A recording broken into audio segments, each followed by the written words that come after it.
నా చిన్నతనంలో క్రిస్మస్ పండుగ అంటే నాకు భలే ఇష్టం. అంటే ఇప్పుడు ఇష్టం లేదా అని నన్ను అడగొద్దు, నన్ను బాగా ఇష్టం. క్రిస్మస్ పండుగ రాబోయే ముందే ఒక కోడి పుంజుని పెంచేవాళ్ళు ఇంట్లో. కోడి పుంజుని దానికి ఏమని పేరు పెట్టేవాళ్ళు అంటే క్రిస్మస్ కోడి అని పెట్టేవాళ్ళు. క్రిస్మస్ రోజు అది కోసుకుంటామని చెప్పి నెల రోజుల పాటు దానికి ఎక్కడ లేని మేత వేసేవాళ్ళం. దాన్ని ఒక అపురూపంగా చూసుకునేటువంటి వాళ్ళం. మనకు పండగ, దానికి ప్రాణం పోద్ది. అట్లాంటి పరిస్థితి. సహజంగా ఒకప్పుడు పండగ దినాల్లోనే మనుషులు కొత్త బట్టలు. ఇప్పుడు ఉందనుకోండి, సంవత్సరానికి వచ్చి నాకు తెలిసి డజన్ కొత్త బట్టలు రావాల్సిందే. బర్త్డేకి ఒకట, పెళ్లి రోజుకి ఒకట, అబ్బాయి పెళ్లి రోజుకు, మనవడు పుట్టినరోజు, ఆ పుట్టినరోజు, ఈ పుట్టినరోజు, మొత్తానికి సంవత్సరానికి 12 మంది అపోస్తులు బట్టల రూపంలో మనం ధరించాల్సిందే. అంటే దినాలు గడిచే కొద్దీ కృప అట్లా విస్తరించింది. మా చిన్నతనంలో ఒక అద్భుతమైన టైలర్ ఉండేవాడు. ఆయన పేరు ఎప్పటికీ నేను మర్చిపోలేదు. ఆయన పేరు మస్తాన్. నాకు తెలిసి అమరావతి మండలంలోనే ఆయన అంత అద్భుతమైనటువంటి టైలర్ ఇంకొకటి లేడు. అంత అద్భుతమైన టైలర్. ఇక కుట్టాడంటే రేమండ్ సోడు కూడా సరిపోడు. కానీ ఒక విచిత్రమైన సంగతి ఏంటంటే, ఈ క్రిస్మస్కు బట్టలు ఇస్తే ఏంటంటే మీకెడ తెలిసింది, వచ్చే క్రిస్మస్కి రెడీ చేసి ఇచ్చేవాడు. అంత గొప్ప మనిషి ఆయన. సరే, ఒక క్రైస్తవ్యంలోనే కాదు, ప్రపంచంలో కొన్ని వందల మతాలు ఉన్నాయి. ప్రతి మతస్థులకి ఆయా పండగలు ఉంటాయి. పండగ అంటంతో మనుషుల మనసులో ఉండే అభిప్రాయం ఏంటంటే, పంటికి ముక్క, ఒంటికి బట్ట, ఇంటికి రంగు, ఇదేరా పండగ అనుకుంటారు. నేను రైమింగ్ కోసం చెప్పట్లా. సహజంగా మనుషులకి పండగ అంటే పంటికి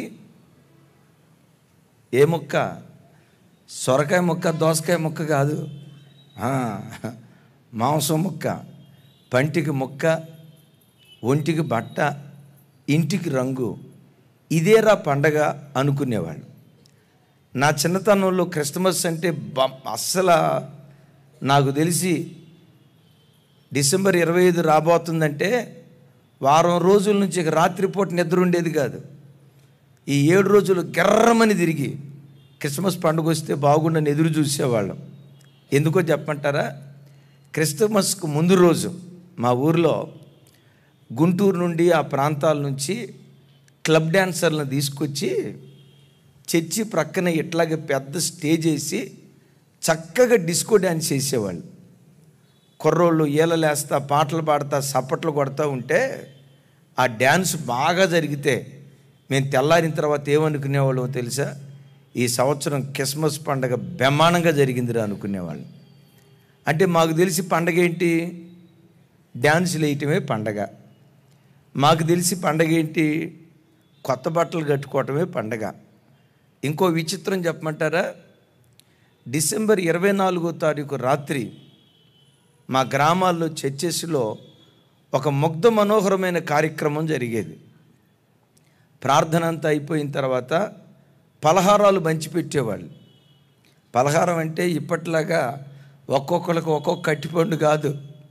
ఆ అట్టిపండును ముక్కలు చేసి సిలువేసి, ఒక్క అట్టిపండును 10 ముక్కలు చేసి వాటిని పంచిపెట్టేటప్పుడు పాస్టర్ గారు అనేవాడు, అయ్యా మన సంఘ పెద్ద ఏలియా గారు ఎక్కడున్నాడు? ఏలియా గారు మీరు పంచిపెట్టండి అనేవాడు. ఏలియా లేచేలోపు ఎలీషా అనేవాడు, ఏం పాస్టర్ గారు మీకు ఎప్పుడు ఏలియానే కనపడతాడా? నేను కనపడినా? పోయిన సంవత్సరం ఏలియా పంచిపెట్టాడు, మరలా ఈ సంవత్సరం కూడా ఏలియా అంటే నేను ఊరుకోను, నేను కూడా పంచిపెడతాను అన్నాడు. సరేలయ్యా, ఏలియా ఎలీషాలు మీరిద్దరు పంచిపెట్టండి అనే లోపు కాలేబు యెహోషువలు లేచేవాళ్ళు. అంటే వాళ్ళిద్దరైనా మీకు కనపడేదే, మేం కనపడమనే లోపు ఇక పాస్టర్ గారు వాళ్ళు ఒత్తిడి తట్టుకోలేక, అయ్యా యెహోషువ కాలేబో మీరు కూడా పంచిపెట్టండి అనేవాళ్ళు. వాళ్ళని అనేలోపు ఇక ఇటువైపు నుంచి లేచేవాళ్ళు. ఎవరు? మహిళా మండలి. లేచింది, నిద్ర లేచింది అనే ఒక పాట ఉంది కదా. మహిళా మండలి లేచి అనేవాళ్ళు ఏంటది, ఏమనేవాళ్ళు తెలుసా? ప్రతి సంవత్సరం మగోళ్ళే పంచి పెడతా ఉంటే ఆడవాళ్ళం మేమేం కావాలా? మీరు స్త్రీలను అనగా ఎవరమ్మా తొక్కేదే? స్త్రీలను మీరు అనగదొక్కుతున్నారు, మమ్మల్ని చిన్న చూపు చూస్తున్నారు, మేము కూడా పంచి పెడతామని చెప్పి మొత్తానికి జుట్లు పట్టుకుని కొట్టుకునేవాళ్ళు. బాగా కొట్టుకుంటే తెల్లారిన తర్వాత మేమేమనుకునేవాళ్ళమో తెలుసా? అబ్బబ్బబ్బబ్బా, ఈ సంవత్సరం క్రిస్మస్ పండగ బ్రహ్మాండంగా జరిగింది అనుకునేవాళ్ళు. అంటే మాకు తెలిసి పండగ అంటే ఏంటి? నిజమే, నామకార్థ భక్తి జీవితం చేసే అనేక మంది క్రైస్తవులు తినటం పండగ అనుకుంటారు, త్రాగటం పండగ అనుకుంటారు, కొత్త ఖరీదైన బట్టలు కట్టుకోవటం పండగ అనుకుంటారు, ఇంటిని చక్కగా డెకరేట్ చేసుకోవటం పండగ అంటారు. దైవజన్మ, క్రైస్తవ జీవితంలో నిజమైన పండగ ఏదో చెప్పమంటారా? క్రైస్తవ జీవితంలో నిజమైన పండగ బ్రతుకును మార్చుకోవటమే నిజమైనటువంటి పండుగ. దాన్ని మించిన పండుగ నాకు తెలిసి ప్రపంచంలో మరొకటి ఏది లేదు అని చెప్పటంలో లేశమైన సందేహం లేదు.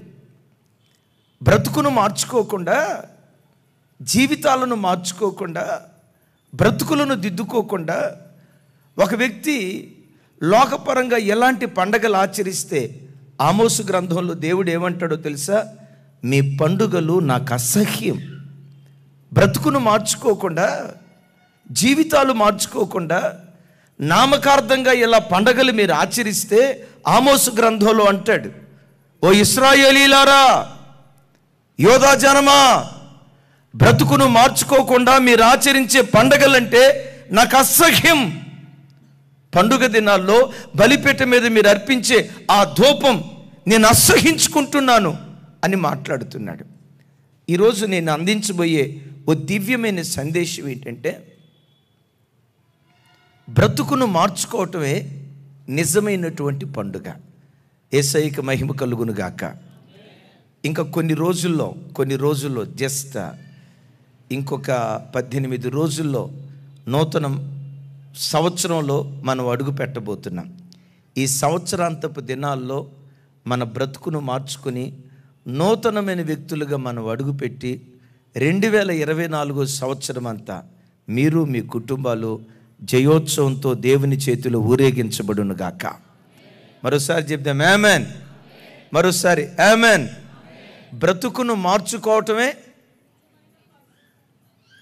బ్రతుకును మార్చుకోకుండా ఎన్ని పండగలు ఆచరించినా ఆ పండగ దేవునికి అసహ్యం. నేను ఎరిగిన ఒక పెద్ద పాస్టర్ గారు ఎప్పుడు ఈ మాట భలే చెప్తారు. కొంతమంది క్రైస్తవులు ఈ క్రిస్మస్ సీజన్ వచ్చిందంటే ఇంటి మీద స్టారు, ఇంటి ముందు క్రిస్మస్ ట్రీ, డిస్కో లైట్లు, సీరియల్ లైట్లు పెట్టుకోవటం తప్పు అని కాదు నేను అనేది. ఆ పెద్ద పాస్టర్ గారు ఏమనేవాళ్ళంటే, ఓపర్ స్టార్ అందర్ బార్, ఓపర్ స్టార్ అందర్ బార్, బార్ తర్వాత వార్, 3వ ప్రపంచ యుద్ధం భార్యాభర్తల మధ్య. ఇలా ఒకటి పండగను ఆచరిస్తే ఆ పండగ వాడికి సంతోషాన్ని కలుగు చేస్తుందేమో కానీ, ఆ ఇంటి వారికి సంతోషాన్ని కలుగు చేస్తుందేమో కానీ, దైవజనమా, మనం ఆచరించే పండుగ, నా హృదయపు లోతులో నుంచి చెప్తున్న మాట, మనం ఆచరించే పండుగ పరలోకమందలి దేవునికి సంతోషాన్ని కలుగు చేయునుగాక. మనం ఆచరించే పండుగ పరలోకమందలి దేవదూతలకు సంతోషాన్ని కలుగు చేయునుగాక. మిమ్మల్ని ఒక మాట అడుగుతా, భూలోకంలో ఏం జరిగితే పరలోకం సంతోషిస్తుంది? ఒకసారి చూడండి.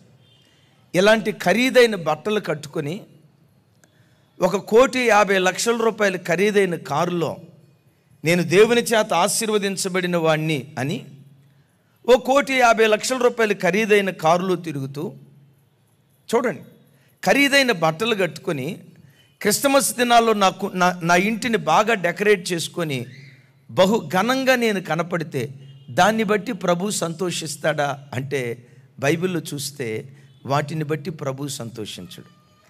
పరలోకం కానీ పరలోకమందలి దేవుడు కానీ దేనిని బట్టి సంతోషిస్తారో లేఖనాల్లో చూస్తే బైబిల్లో రాయబడిన మాట, ఒక్క పాపి మారు మనసు పొందితే, ఒక్క మనిషి తన బ్రతుకును మార్చుకొని పాప జీవితాన్ని విడిచిపెట్టి తన బ్రతుకులో ఒక మనుషుడు తన బ్రతుకును మార్చుకొని పవిత్రంగా బ్రతకటం ప్రారంభిస్తే మారు మనసు పొందిన ఆ ఒక్క పాపిని బట్టి పరలోకమంతా సంతోషిస్తూ ఉంటుందట.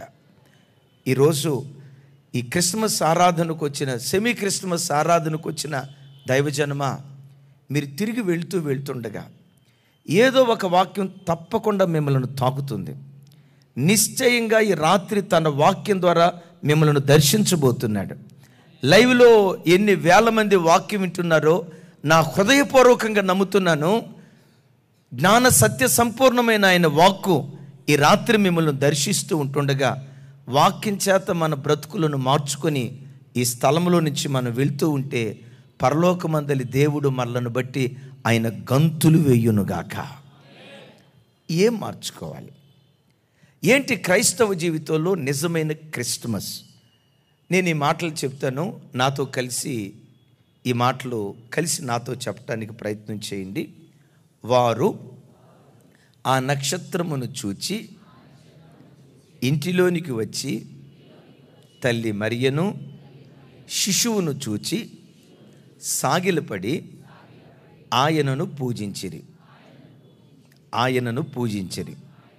వారు తమ పెట్టెలు విప్పి బంగారమును సాంబ్రాణిని బోళమును కానుకగా ఆయనకు సమర్పించిరి. దూత చేత హెచ్చరించబడిన వారై వేరొక మార్గమున తమ దేశమునకు తిరిగి వెళ్ళిరి. ఎవరిని గూర్చి రాయబడిన మాటలు ఇవి? జ్ఞానులను గూర్చి రాయబడిన మాటలు. జ్ఞానులు నక్షత్రాన్ని చూసి ఆ ఇంటిలోకి వచ్చి యేసు ప్రభువును మాత్రమే ఆరాధించారు. దైవజనమ, మనమందరం ఎవరమంటే యేసును మాత్రమే ఆరాధించే ప్రజలం. యేసును తప్ప ప్రపంచంలో దేనికి మనం మొక్కం, దేని ఎదుట సాగిలపడం. ప్రతి క్రైస్తవుని గుండెల్లో యేసు ఒక్కడే ఆరాధనీయుడని, యేసును మాత్రమే ఆరాధించే ప్రత్యక్షత ప్రభు మనకిచ్చాడు. ఎస్, ప్రతి క్రైస్తవుడు తను తిన్నా తినకపోయినా, తను కడు పేద పరిస్థితి అనుభవించిన, తనకు కలిగిన దానిలో దశమ భాగమని, కానుకలని, కృతజ్ఞతార్పణలని జ్ఞానులు అర్పించినట్లుగా దేవునికి కానుకలు అర్పిస్తూ ఉన్నారు. ఒకవైపు ఆరాధిస్తున్నాం, రెండో వైపు అర్పిస్తున్నాం. అయితే దేవుడు మన దగ్గర నుంచి కోరుకునేది ఏంటంటే, ఈ జ్ఞానులు ప్రభువుని ఆరాధించారు. వారి కలిగిన దానిలో శ్రేష్టమైన బంగారాన్ని, బోళాన్ని, సాంబ్రాణిని కానుకగా సమర్పించారు. ఈ కార్యక్రమం అంతా పూర్తయిన తర్వాత దూత జ్ఞానులను హెచ్చరిస్తున్నాడు. చూడండి ఈ మాట, జ్ఞానులారా, ఆరాధన అయిపోయింది. ఇప్పుడు మీరు తిరిగి వెళ్ళేటప్పుడు పాత మార్గం గుండా మరలా తిరిగి వెళ్ళొద్దు. నన్ను ఆరాధించడానికి వచ్చేటప్పుడు హేరోదు మార్గం గుండా వచ్చారు. మీ దేశానికి తిరిగి వెళ్ళేటప్పుడు వేరొక మార్గం గుండా మీరు తిరిగి వెళ్ళండి అని దూత హెచ్చరిస్తే, ఇప్పుడు తిరిగి వెళ్ళేటప్పుడు వారి మార్గాన్ని మార్చుకొని మరి ఒక మార్గం గుండా వాళ్ళ దేశానికి ప్రయాణమే వెళ్ళారు. దైవజనమ, ఈ రాత్రి ఈ ప్రార్థన కోటానికి వచ్చిన నీ బ్రతుకులో నీవు అలా ఉన్నావు అని నేను అనను. కానీ ఒకవేళ ఈ ఆరాధనకు వచ్చిన నీ బ్రతుకులో గతంలో సినిమాలు చూస్తూ దేవుణ్ణి ఆరాధిస్తూ ఆ నామకార్థ మార్గం గుండా ఒకవేళ ఈ రాత్రి నువ్వు ప్రార్థనకు వస్తే, నా ప్రభు ఏమంటాడు తెలుసా? నీ మార్గాన్ని మార్చుకొని ఒక నూతన వ్యక్తిగా మారు మనసు పొంది ఈ స్థలంలో నుంచి ప్రతి బిడ్డ బయలుదేరి వెళ్ళునుగాక. ఏంటి క్రిస్మస్? మన బ్రతుకును మార్చుకోవటమే క్రిస్మస్. మన మార్గాలను, మన పద్ధతులను, మన జీవిత విధానాలను దేవునికి ఆయాసకరమైన నడవడికను మార్చుకొని నీతిగా బ్రతకటమే వాక్యానుసారంగా నిజమైన క్రిస్మస్. ఇప్పుడు ఒక ప్రశ్న, వాళ్ళు ప్రభువుని ఆరాధించడానికి వచ్చేటప్పుడు ఇందాక చెప్పే కదా, ఏ మార్గం గుండా వచ్చారు? హేరోదు మార్గం గుండా వచ్చారు. తిరిగి వెళ్ళేటప్పుడు వేరొక మార్గం గుండా వెళ్ళారు. చిన్న ప్రశ్న, అసలు హేరోదు మార్గం ఎలాంటిది? మరి ఒక మార్గం గుండా మన ప్రయాణమై వెళ్ళటం అంటే ఈ మాటకున్న అర్థం ఏంటి? హేరోదు అనగా 4 భయంకరమైన గుణాలు అతనిలో చూయిస్తాను. పరిశుద్ధ గ్రంథమైన బైబిల్లో మనకు అందినంత వరకు 3 హేరోదులు ఉన్నారు. అది బిరుదు. గమనించండి, హేరోదు అని అనటంతో బైబిల్లో కొన్ని అవలక్షణాలు కలిగినటువంటి వ్యక్తిత్వాలు వారిలో మనం చూస్తాం. యేసు ప్రభు పుట్టిన దినాల్లో 2 సంవత్సరాల లోపు మగబిడ్డలందరినీ చంపమని మరణ శాసనాన్ని జారీ చేసిన ఆ హేరోదు పేరు మహాహేరోదు. బాప్తిస్మం ఇచ్చి యోహానును శిరచ్ఛేదనం చేసి చంపబడిని సెలవిచ్చినటువంటి హేరోదు అగ్రిప్ప.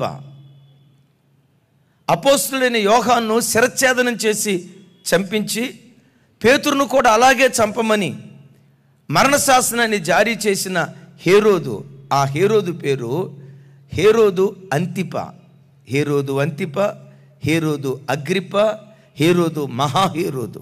3 హేరోదులు బైబిల్లో మనం చూస్తాం. మెట్టుకు దైవజనమ, హేరోదు అనగా సగము యూదుడు అని చరిత్రకారులు చెప్తారు. ఏ యూదుడు? సౌండ్ పెంచాలి పెద్దగా. అంటే సగం యూదుడు, సగం ఎదోమీయుడు. పూర్తిగా యూదుడు కాదు, అలాగని పూర్తిగా ఎదోమీయుడు కాదు. హేరోదును ఆ రోజుల్లో చరిత్రకారులు ఏమని పిలిచేవాళ్ళు అంటే సగం యూదుడు అని పిలిచేటువంటి వాళ్ళు. వీళ్ళు సగం యూదుల మార్గం గుండా, అంటే కొంత ఎదోము మార్గం, కొంత యోధా మార్గం, ఈ నామకార్థ స్థితిలో జ్ఞానులు దేవుని దగ్గరకు వచ్చారు. ఇప్పుడు దేవుడు అంటాడు, నా దగ్గరకు వచ్చేటప్పుడు నామకార్థంగా వచ్చారేమో కానీ, ద్విమనస్సుతో వచ్చారేమో కానీ, 2 తలంపుల మధ్య వచ్చారేమో కానీ, 2 జీవితాలతో వచ్చారేమో కానీ, ఇప్పుడు మీరు తిరిగి వెళ్ళేటప్పుడు మీ మార్గాన్ని మార్చుకొని 2 తలంపుల మధ్య మీరు బ్రతకకుండా, ద్విమనస్సుతో మీరు బ్రతకకుండా, ఇక మీదటి నుండి బ్రతుకుట క్రీస్తే, చావైతే లాభమని ఒకే దర్శనంతో మీరు బయలుదేరి వెళ్ళుదురుగాక అని జ్ఞానులతో చెప్తున్నాడు. దైవజనమా, ప్రభు దగ్గరకు వచ్చిన ఆయన పిల్లలైన మనం బోధించే నేను కావచ్చు, వాక్యం వింటున్న మీరు కావచ్చు, నామకార్థ స్థితిలో ఏ క్రైస్తవుడు బ్రతకూడదు. హేరోదు అంటే సగము యూదుడు, అంటే కొంత దేవుడు, కొంత లోకం, కొంత ప్రార్థన, కొంత లోకపు కార్యక్రమాలు. ఇది నామకార్థ స్థితిని చూపిస్తావని ఓసారి నేను విన్నాను. దైవజనులు ఎడ్వర్డ్ విలియమ్స్ గారు దీని గురించి చెప్తూ, నామకార్థ క్రైస్తవుడు ఎలా ఉంటాడంటే, ఆ దైవజనుడు చెప్తూ ఇలా అంటాడు, ఆదివారపు ఆరాధనకు వచ్చేటప్పుడు బహు గంభీరంగా పాట పాడతాడట. ఏమని? స్తోత్రబలి అని బహు గంభీరంగా పాట పాడతాడట. ఆ పాట అంతా అయిపోయి ఇంటికి వెళ్ళేటప్పుడు బాహుబలి సినిమా టికెట్ దొరకదా అనుకుంటాడంట. అంటే స్తోత్రబలి,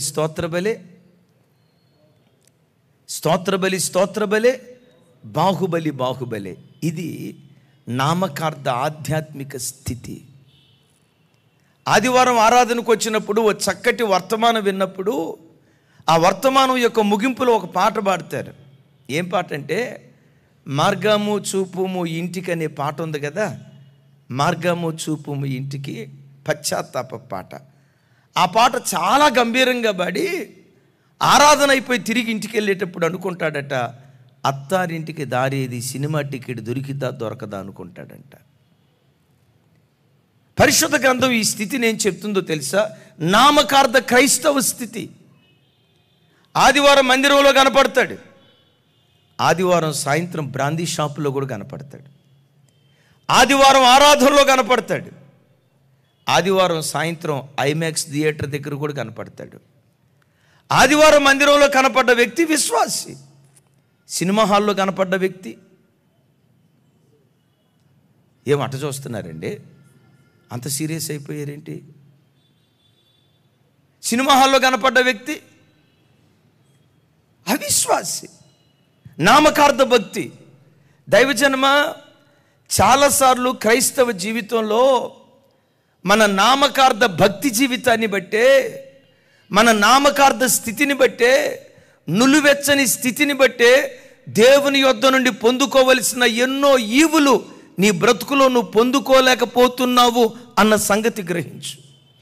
దేవుడు ఎన్నో కార్యాలు నీ బ్రతుకులో చేయాలని నేను ఆశపడ్డా, బలిష్టమైన తన బాహువును నీ పట్ల చాపాలని దేవుడు ఆరాటపడినా, కోరుకున్నా, మనలో ఉన్న నామకార్థ స్థితి, మనలో ఉన్న నులివెచ్చని స్థితి దేవుని ఆశీర్వాదానికి నోచుకోకుండా అయిపోతూ ఉంది. ప్రకటన గ్రంథంలో దేవుడు ఒక చోట అంటాడు కదా, నీవు చల్లగానైనా లేవు, వెచ్చగానైనా లేవు, నులివెచ్చని స్థితిలో ఉన్నావు గనుక నా నోట నుండి నిన్ను ఉమ్మివేయ ఉద్దేశించి ఉన్నాను మాట్లాడుతున్నాడు. ఈ రాత్రి వాక్యం వింటున్న దైవజనమా, ఈ వాక్యం వింటున్న మీలో ఎవరైనా నులివెచ్చని స్థితిలో బ్రతుకుతుంటే, నామకార్థ స్థితిలో బ్రతుకుతూ ఉంటే, కొంత దేవుడు, కొంత లోకం, కొంత ప్రార్థన, కొన్ని చీకటి కార్యక్రమాలని నులివెచ్చని స్థితిలో బ్రతుకుతూ ఉంటే, ఈ రాత్రి ఈ కూడిక దేవుడు ఎందుకు ఏర్పాటు చేశాడో తెలుసా? కనీసం ఈ రాత్రైనా నీ బ్రతుకును మార్చుకుంటావని నా దేవుడు ఆశపడుతున్నాడు. కనీసం ఈ రాత్రైనా మన జీవితాన్ని దిద్దుకోవాలని నీ నిమిత్తమే, నీ కోసమే దేవుడి దివ్యమైన కోటాన్ని ఏర్పాటు చేశాడు. నులివెచ్చని స్థితిలో నేను బ్రతికినా, నులివెచ్చని స్థితిలో నీవు బ్రతికినా, నులివెచ్చని స్థితిలో ఏ క్రైస్తవుడు బ్రతికినా మన జీవితంలో ఏం జరుగుతుందో బైబిల్లో ఒక వేదనాభరితమైన మాట చెప్తాను. ప్రవక్త అయిన ఏలియా, ఆయన్ని బైబిల్ పండితులు అంటారు ఫైర్ బ్రాండ్. క్రొత్త నిబంధనలో బాప్తిస్మం ఇచ్చు యోహాను ఎంతో, పాత నిబంధనలో ప్రవక్త అయిన ఏలియా అంత, ఫైర్ బ్రాండ్. అలాంటి గొప్ప సేవకుడున్న దినాల్లో 3.5 సంవత్సరాలు దేశంలో చినుకైనా, వర్షమైనా, మంచైనా లేకుండా దేవుడు తన చేతిని బిగబెట్టాడట. ఎందుకు మంచు పడలేదు, వర్షం పడలేదు, చినుకు పడలేదు, దేశమంతా ఎందుకు కరువు కాటకాల మధ్య చిక్కుకుంది అని లేఖనాలు చూస్తే ప్రజలు ద్విమనస్సుతో బ్రతకటాన్ని బట్టి. దైవజనమా, ఒక్కసారి ఆలోచించండి. నీ జీవితంలో కూడా నీకు రావలసిన దీవెన నీకు దొరకకుండా, నీవు పొందుకోవలసిన ఆశీర్వాదం నువ్వు పొందుకోకుండా, ఒకవేళ ఏ విషయంలోనైనా దేవుడు తన చేతిని బిగబెట్టాడేమో, దేవుడు తన చేతిని బిగబెట్టాడేమో, నీ వ్యాపార విషయంలో దేవుడు చేతిని బిగబెట్టాడేమో, నీ పిల్లల ఉద్యోగ విషయంలో దేవుడు చేతిని బిగబెట్టాడేమో, నీ ప్రమోషన్ విషయంలో దేవుడు చేతిని బిగబెట్టాడేమో, నీకు దక్కాల్సింది నీకు దక్కకుండా, నీకు దొరకాల్సింది నీకు దొరకకుండా ఏ విషయంలోనైనా దేవుడు ఒకవేళ నీ విషయమై చేతిని బిగబెట్టాడేమో. నీ జీవితం ఒకవేళ దీనికి కారణమేమో. నా ప్రార్థన, ఈ రాత్రి దేవుడు ఈ కూడిక ఏర్పాటు చేయటంలో ఉన్న ప్రధాన ఉద్దేశం ఏంటో తెలుసా? ఏ విషయములో దేవుడు తన చేతిని బిగబట్టాడో, బిగబట్టబడిన దేవుని హస్తం ఈ రాత్రి నీ విషయమై విప్పబడునుగాక, నీ పిల్లల విషయమై విప్పబడునుగాక, నీ ఉద్యోగ విషయమై విప్పబడునుగాక, నీ వ్యాపార విషయమై విప్పబడునుగాక. 2023 సంవత్సరం ఏ విషయంలో దేవుడు తన చేతిని బిగబట్టాడో, 2024 సంవత్సరంలో నీ కుటుంబ విషయమై దేవుడు తన హస్తాన్ని విప్పునుగాక. చప్పట్లు కొడితే సైకు స్తోత్రాలు చెప్దాం. అలా విప్పాలి అంటే ప్రవక్త అయిన ఏలియా గ్రహించి అంటాడు, ఇశ్రాయేలీలారా, ఎంతకాలం 2 తలంపుల మధ్య బ్రతుకుతారు? ఒకవైపు సినిమాలని, మరొక వైపు ప్రార్థనని, ఒకవైపు బ్రాందీ షాప్ అని, మరొక వైపు మందిరమని, ఒకవైపు లోకపాచారమని, మరొక వైపు దేవుని కార్యక్రమాలని, ఎంతకాలం నులివెచ్చని స్థితిలో బ్రతుకుతారో? దేవుడు తన చేతిని బిగబట్టున్నట్లుగా మీ ద్విమనస్సును వదిలిపెట్టి ఏక మనస్సుకు రండని కర్మేలు పర్వతం మీదకి పిలిచి వర్తమానం ఇచ్చి ఒక అద్భుత కార్యం ఆ స్థలంలో జరిగిస్తే, ఆ కార్యక్రమం అయిపోయిన తర్వాత ప్రజలు పశ్చాత్తాపడి ఒకే మనస్సుతో బ్రతుకుతామని దేవుని దగ్గర తీర్మానం చేసుకున్నారు. ఎప్పుడైతే ఒకే మనసుతో బ్రతుకుతామని తీర్మానం చేసుకున్నారో, బెగబట్టబడిన దేవుని హస్తాన్ని దేవుడు విప్పాడు, సమృద్ధి అయిన వర్షాన్ని కురిపించాడు. 3.5 సంవత్సరాల కరువును ఒక్క సంవత్సరంలోనే దేవుడు కొట్టేసేసేసాడు. ఎందుకు దేవుడు తన చేతిని విప్పాడై అంటే, ఏక మనస్సుతో వాళ్ళు బ్రతకటాన్ని బట్టి. దైవజనమా, మీరు అలా బ్రతుకుతున్నారు అని నేను అంటలేదు, కానీ ఒకవేళ మీలో ఎవరైనా ఆ నులివెచ్చని స్థితిలో బ్రతుకుతూ ఉంటే ఒకసారి ఆలోచించు. ఎంతకాలం ఆ నులివెచ్చని స్థితి, ఎంతకాలం ఆ నామకార్థ బ్రతుకు, అటొకడుగు ఇటొకడుగు వేస్తూ నులివెచ్చని స్థితిలో ఎంతకాలం నీ ఆధ్యాత్మిక జీవితాన్ని నువ్వు కొనసాగిస్తూ ఉంటావు? ఈ నులివెచ్చని స్థితిలో బ్రతుకుతూ ఉంటే, 2 తలంపుల మధ్య బ్రతుకుతూ ఉంటే ఏం జరిగిద్దో ఒక మాట చెప్తా. ఆ తండ్రికి చదువు అంటే బాగా ఇష్టం, కానీ చదువుకోలేకపోయాడు. కొడుకును బాగా చదివించాలనుకున్నాడు. వాడు 3వ తరగతికి వచ్చాడు. రే నాన్న, నువ్వు బాగా చదువుకో, నువ్వు చదువుకుంటానంటే నా రక్తమమ్మేనే నేను చదివిస్తాను రా అని బుద్ధి మాటలు చెప్పి మంచి స్కూల్లో జాయిన్ చేశాడు. వాడు 3వ తరగతికి వచ్చిన తర్వాత సోషల్ స్టడీస్ టీచర్ గారు పాఠం చెప్పాడు. భూమి గుండ్రముగా ఉండును అని చెప్పాడు. ఏమని చెప్పాడు? ఇక వాడు స్కూల్లో విన్నాడంటే, ఆ స్కూల్లో విన్నది మొదలుకొని ఇంటికి వచ్చేదాకా వేమన పద్యంలాగా పాట పాడుకుంటా వస్తున్నాడు. ఏమని? భూమి పెద్దగా చెప్పాలి. భూమి గుండ్రముగా ఉండును, భూమి గుండ్రముగా ఉండును. పాడిందే పాట పాడుకుంటా ఇంటికి వచ్చాడు. సరిగ్గా అప్పుడే వాళ్ళ నాన్న పొలం నుంచి వస్తున్నాడు. వాళ్ళ నాన్నను చూసి పుస్తకాలు ముందేసుకొని ఇంకా పెద్దగా చదవటం స్టార్ట్ చేశాడు. మన పిల్లలు ఉంటారు కదా, వాడు అప్పుడు దాకా ఆడుకుంటాడు, కానీ స్కూటర్ సౌండ్ వినపడిందా, అబ్బా వాడి దగ్గర మర్యాద రామన్న బయలుదేరతాడు. ఎక్కడ లేని విద్యావేత్త బయలుదేరతాడు, పుస్తకాలు ముందేసుకొని చదువుతాడు. ఇక వాళ్ళ నాన్న రావటం చూసి పెద్దగా చదువుతున్నాడు. భూమి గుండ్రముగా ఉండును అని చదువుతున్నాడు. వాళ్ళ నాన్న కొడుకు దగ్గరికి వచ్చి తలకాయ మీద పెట్టమని కొట్టి, ఎవడో నీకు చదువు చెప్పింది అన్నాడు. మా టీచర్ గారేనండి అన్నాడు. ఎట్లా ఉందరా భూమి? ఏం చెప్పాడు మీ టీచర్ గారు?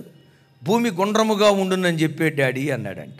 వాళ్ళ డాడీ అన్నాడంట, రేయ్ భూమి ఎట్టుంది చెప్పు, ఎట్టుంది చెప్పు. అరే బలపరుపుగా ఉన్న భూమిని పట్టుకొని భూమి గుండ్రంగా ఉండని చెప్తావేంట్రా? నాకు డౌటు, మీ టీచర్ గారికి మెదడు మోకాల్లో ఉన్నట్టుంది, నేను కొత్త పాఠం నేర్పుతాను చెప్పరా అన్నాడంట. లేదు నాన్న, మా టీచర్ గారు చెప్పాడు. ఒరే టీచర్ గారు చెప్పటం కాదురా, నువ్వు ఆలోచించు. గుండ్రం అంటే ఎట్టుంటుంది? ఎట్టుంటుంది కదా. ఈ భూమి చూస్తే ఎట్టుంది? బలపరుపుగా ఉంది కదా. బలపరుపుగా ఉన్న భూమిని పట్టుకొని గుండ్రం అంటావేంట్రా? నేను కొత్త పాఠం నేర్పుతానని చెప్పని వాళ్ళ నాన్న కొత్త పాఠం స్టార్ట్ చేశాడంట. ఏమని? భూమి బల్లపరుపుగా ఉండును. వాడు కూడా ఆలోచించాడు, మా నాన్న చెప్పిందే కరెక్ట్ అనుకుంటా, గుండ్రం అంటే ఎట్టుంటుంది కదా, మరి గుండ్రంగా లేదు కదా భూమి, బలపరిపే రైట్ అనుకొని ఇప్పుడు కొత్త పాఠం స్టార్ట్ చేసాడు. భూమి బలపరుపుగా ఉండును, భూమి బలపరుపుగా ఉండునని. తెల్లారింది, స్కూల్కి వెళ్ళాడు. వాడు అదృష్టమో దురదృష్టమో నన్ను అడగొద్దు.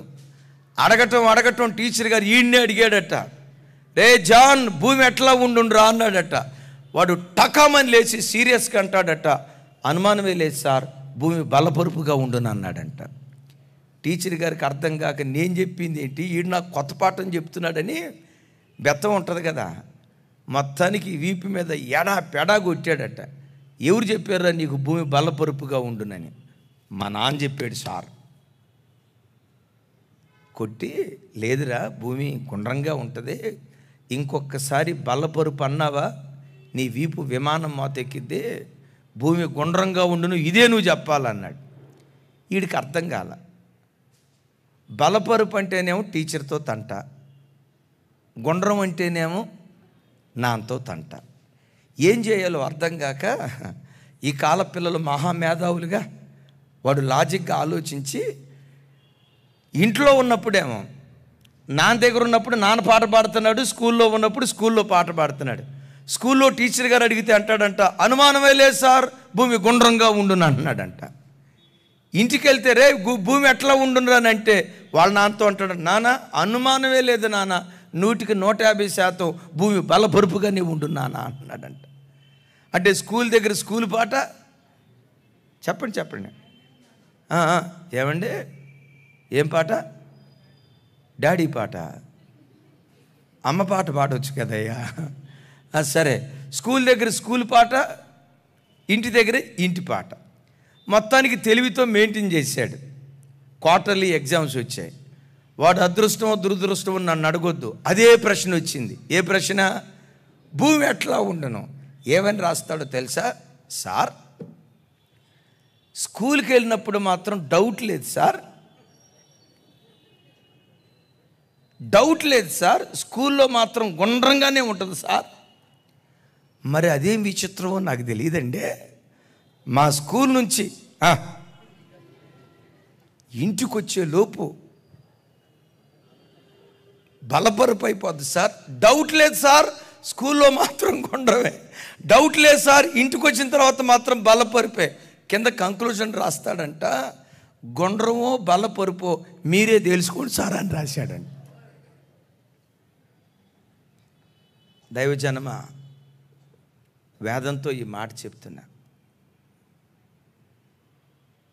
ఆశీర్వదించే దేవుడు మన దేవుడైనా ఆ ఆశీర్వాదానికి నోచుకోకపోవటానికి, కన్నీళ్లు తుడిచే దేవుడు నీ దేవుడైనా, నీ నా క్షేమానికి ఆధారుడైన దేవుడు ఆయనైనా, మన బ్రతుకులో ఆయన దీవెనకు నోచుకోకపోవటానికి నులువెచ్చని నామకార్థ స్థితే కొన్నిసార్లు కారణమవుతుందని దేవుని యొక్క లేఖనం సెలవిస్తుంది. మీరందరూ ఎరుగుదురు కదా, రక్షింపనేరకయుండునట్లు, సౌండ్ పెంచాలి అందరూ, రక్షింపనేరకయుండునట్లు యెహోవా హస్తము కొరచకాలేదు. రక్షించాలని తన బాహువును చాపి మనను పైకి లేవనెత్తాలని దేవుడు అనుకున్న ప్రతిసారి నీకు నీ దేవునికి మధ్యలో ఏదో పాపం అడ్డుగోడగా నిలిచుందని యెషయా గ్రంథకర్త మాట్లాడుతున్నాడు. ఈ రాత్రి వాక్యం వింటున్న యవన తమ్ముళ్ళారా, ఈ రాత్రి వాక్యం వింటున్న యవన చెల్లెళ్ళారా, ఒక దైవజనుడిగా నా హృదయపు లోతులో నుంచి మీతో ఈ మాట పంచుకుంటున్నాను. మీకు మీ దేవునికి మధ్యలో ఏ పాపం అడ్డుబండగా నిలిచిందో ఆలోచించండి. ఏ అపవిత్రత అడ్డుబండగా నిలిచిందో ఆలోచించండి. త్రాగుడు అడ్డుబండగా నిలిచిందా? అక్రమ సంబంధాలు అడ్డుబండగా నిలిచాయా? దుష్ట స్నేహితులు అడ్డుబండలుగా నిలిచాయా? సెల్ ఫోన్లో పోర్నోగ్రఫీ ఒకవేళ అడ్డుబండగా నిలిచిందా? నీ కంటిలో ఉన్న కాముకత్వం ఒకవేళ అడ్డుబండగా నిలిచిందా? దేవునికి ఆయాస్కరమైన ఏ అపవిత్రత అడ్డుబండగా నిలిచిందో ఈ రాత్రి వాక్యం వింటుండగా ఆ అడ్డుబండను నువ్వు పడగొట్టగలిగితే ఈ రాత్రి దేవుడు తన హస్తాన్ని చాపి నిన్ను పైకి లేవనెత్తునుగాక, నీ కుటుంబాన్ని నా దేవుడు లేవనెత్తునుగాక. ఈ రాత్రి ఈ కూడిక దేవుడు ఏర్పాటు చేయటంలో ఉన్న ప్రధాన ఉద్దేశం, నీకు నీ దేవునికి మధ్యలో ఏ పాపపు అడ్డుగోడ నిలిచిందో దాన్ని పడగొట్టుకొని నూతన సంవత్సరంలో మనం అడుగు పెట్టుదుముగాక. చప్పలు కొడితే సైకో స్తోత్రాలు చెప్దాం గట్టిగా, హల్లెలూయా హల్లెలూయా. ఇప్పుడు జ్ఞానులతో చెప్తున్నాడు దూత, నైనా మీరు వచ్చేటప్పుడు నామకార్థ స్థితిలో వచ్చారు, హేరోదు మార్గం గుండా వచ్చారు, తిరిగి వెళ్ళేటప్పుడు పాత మార్గంలో వెళ్ళొద్దు. అందరూ చెప్పాలి, వేరొక మార్గం గుండా మీరు బయలుదేరి వెళ్ళండి. ఈ వాక్యం వింటున్న మీలో ఎవరైనా అలాంటి నామకార్థ స్థితిలో బ్రతుకుతుంటే మీరు తిరిగి వెళ్ళక మునిపే ఒక తీర్మానం చేసుకొని నూతన మార్గంలో మీరు ప్రయాణమై వెళ్ళుదురుగాక. రెండవది, హేరోదు పదవీ వ్యామోహం కలిగిన వాడు. తన పదవీ వ్యామోహాన్ని తీర్చుకోవటానికి భయంకరమైన నరవధ జరిగించినవాడు. ఎలాగంటే జ్ఞానులు మార్గం తప్పి హేరోదు దగ్గరికి వచ్చారు. ఏమని అడిగారు? యూదులకు రాజుగా పుట్టినవాడు ఎక్కడ? ఆల్రెడీ అప్పటికి యూదులకు రాజుగా ఉందెవరు? హేరోదు. యూదులకు రాజుగా పుట్టినవాడు ఎక్కడ అని అనేసరికి వాని లోపట భయం కలవరం పుట్టుకొచ్చి, నేను యూదులకు రాజు అయి ఉండగా మరొకడు యూదులకు రాజుగా పుడితే అంటే నా కుర్చీ ఏమైపోయినట్టు? నా కుర్చీ కాదు, హేరోదు కుర్చీ. ఏమైపోయినట్టు? నా పదవికి ఎసరు వచ్చినట్టే కదా, నా పదవి పోయినట్టే కదా, నా సింహాసనాన్ని కోల్పోయినట్లే కదా అని చెప్పి పదవి కాంక్షతో, కుర్చీ దాహంతో, అధికార దాహంతో ఈ కర్కోటకుడు ఏం చేశాడో తెలుసా? యెరూషలేం, బెత్లెహేం, ఆ చుట్టుపక్కల పరిసర ప్రాంతాల్లో 2 సంవత్సరాల లోపున్న మగబిడ్డలందరినీ, విన్నారు ఈ మాట?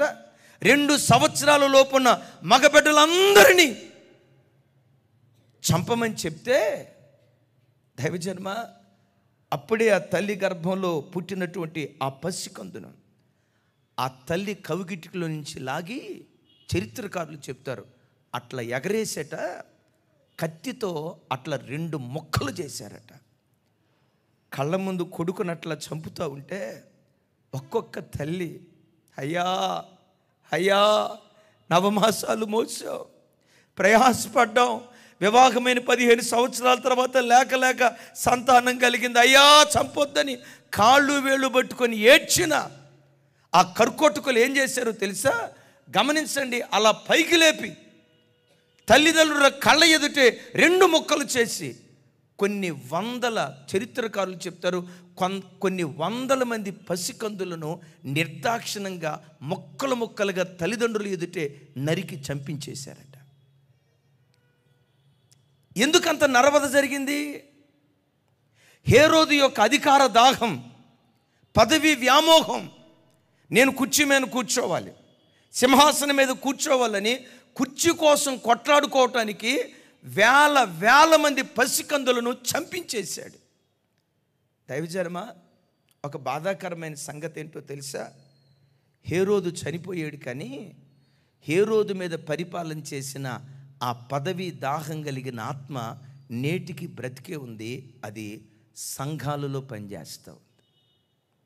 ఏ సంఘంలో చూసినా చూడండి కొట్లాట్లేగా, ఏ సంఘంలోనైనా చూడండి వివాదాలేగా.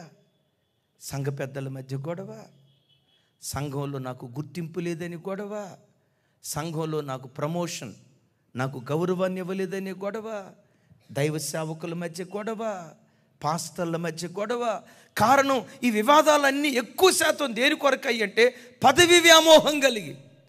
కారణం ఏంటంటే హేరోదు చనిపోయాడు, కానీ హేరోదు మీద పరిపాలన చేసిన దురాత్మ చనిపోకుండా ఎన్నో సంఘాలను ముక్కలు చేస్తావు. ఏ సంఘాల్లో చూసినా అధికార దాహమే కదా, ఏ సంఘాల్లో చూసినా ఆధిపత్యపు పోరే జరుగుతుంది కదా. కారణం ఏంటో చెప్పమంటారా? క్రైస్తవ జనం ఆలోచించండి. హేరోదు చచ్చాడు, కానీ హేరోదు మీద పరిపాలన చేసిన ఆ పదవి వ్యామోహం కలిగిన దురాత్మ ఎప్పటికీ చావలేదు. ఒక్క మాట చెప్తా, 21 సంవత్సరాల నుంచి సేవా అనుభవం కలిగిన ఒక దైవజనుడిగా, మీ అన్నగా, మీ కొడుకుగా, మీ తమ్ముడిగా చెప్తా, మీరే సంఘాలకు వెళ్తున్నారో నాకు తెలియదు, కానీ మీరు వెళ్ళే సంఘాలలో పదవిని కోరుకోవద్దు, హోదాను కోరుకోవద్దు, కుర్చీని కోరుకోవద్దు. మీరు వెళ్ళే సంఘాలలో పదవిని కాదు, కానీ పరిచారకులుగా బ్రతకటానికి ఇష్టపడండి. మిమ్మల్ని మీరు తగ్గించుకోండి. వాక్యం ఉంటుంది, తన్ను తాను తగ్గించుకునేవాడు. పెద్దగా చెప్పాలా? ఓసారి చింతల్లో మన బ్రాంచ్ మందిరం ఉంది. ఒకప్పుడు ఫంక్షన్ హాల్లో జరిగేది. ఒక ఆయన నా దగ్గరికి వచ్చాడు, పాస్టర్ గారు, యూట్యూబ్లో మీ వాక్యం విన్నాం, చాలా బాగుంది, మీ సంఘం చాలా బాగుంది, వచ్చే ఆదివారం నుంచి మీ చర్చికి వద్దాం అనుకుంటున్నాను అన్నాడు. రావాలనిపిస్తే రాయ్యా అన్నా. అయ్యగారు, నేను ఒక్కడనే కాదు, నేను గనక కదిలితే నా వెనక 50 మంది ఉన్నారు, నాతో కలిపి 51. నేను మీ చర్చిలో అడుగు పెడితే నాతో పాటు 50 మంది మీ చర్చికి వస్తారు. అయ్యగారు, మంచిదయ్యా, దేవుడు ప్రేరేపిస్తే రండి అన్న. నా వైపు చూసి ఏమన్నాడు తెలుసా? నేను మీ చర్చికి వస్తా, కానీ 2 కండిషన్లు పెడతాను అయ్యగారు మీకు. నా కండిషన్లు ఒప్పుకుంటే మేమందరం మీ చర్చికి వచ్చేస్తామన్నాడు. నేను మనసులో అనుకున్నా, మహానుభావ, చర్చికి వచ్చే వాళ్ళకి నేను కండిషన్ పెట్టినట్టుగా నాకు తెలుసు, కానీ నా కండిషన్ పెట్టి పుణ్యాత్ముడు నువ్వే కనపడతా ఉన్నావు, ఇంతకా కండిషన్లు ఏంటో చెప్పు అన్న. అంటాడు, అయ్యగారు, నా కండిషన్లు చూసి నన్ను బాగొట్టుకుంటే నా వెనక ఎంతమంది అంట, అదే బ్లాక్ మెయిలా వైట్ మెయిలా ఏదో అంటారు కదా, బ్లాక్ మెయిలేనన్నా, బ్లాక్ మెయిల్ చేస్తున్నాడు. నన్ను చూస్తున్నారేమో, నా వెనక 50 మంది ఉన్నారు అన్నాడు. సరే ఇంతకీ ఏంటో చెప్పయ్యా అన్న. మన చర్చిలో అన్నాడు, రాకమునిపే మన చర్చి అన్నాడు, వరసలు కలిపాడు. మన చర్చిలో నాకు ట్రెజరర్ పోస్ట్ కావాలండి అన్నాడు. ఏ పోస్టు? కొంచెం పెద్దగా చెప్పండి. ఏ పోస్టు? చర్చిలో నాకు ట్రెజరర్ పోస్ట్ కావాలండి అన్నాడు. నాకు అర్థం కాలే. బైబిల్లో ఇస్కరియోతు యోధా కూడా ట్రెజరర్ పోస్టే తీసుకున్నాడు. ఆ పోస్ట్ తీసుకొని ఉరేసుకొని చచ్చిపోయాడు. ఇంతకు మనోడు ఏం కావాలనుకుంటున్నాడో నాకు అర్థం కావట్లా. ఆ ట్రెజరర్ పోస్ట్ తీసుకొనే కదా ఇస్కరియోతు యోధా ఉరేసుకొని చచ్చిపోయింది. అంటాడు, అయ్యగారు నేను మీ చర్చికి వస్తా కానీ మన చర్చిలో నాకు ట్రెజరర్ పోస్ట్ కావాలండి అన్నాడు. నేను అన్నా, అయ్యా మా చర్చిలో పదవులు ఏమీ లేవయ్యా అన్న. మరి చర్చిలో మీరెవరు అన్నాడు.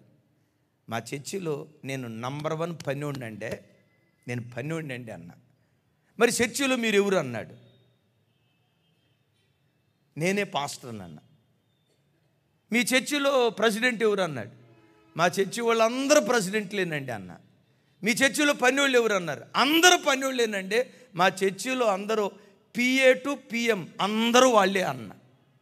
నేను పిఏని, పిఏతో పాటు ఏమండి ప్రమోషన్లు ఇవేవి లేవండి, మాకు అంతా ఒకటేనండి, ఇవన్నీ లేవన్న అన్నాడు. తర్వాత సరే అది పోతే పోయింది కానండి, రెండోది అడుగుతాను, రెండోది మిస్ చేసుకున్నారా? నన్ను కాదు మిస్ చేసుకునేది, నాతో పాటు నాతో పాటు 50 మందిని మిస్ చేసుకుంటారు అన్నాడు. సరే రెండోది ఏంటో చెప్పయ్యా అన్న. ప్రతి ఆదివారం నాకు ఒక పాట ఇచ్చుకోవాలండి అన్నాడు. మనోడు పాటలు పిచ్చోడు.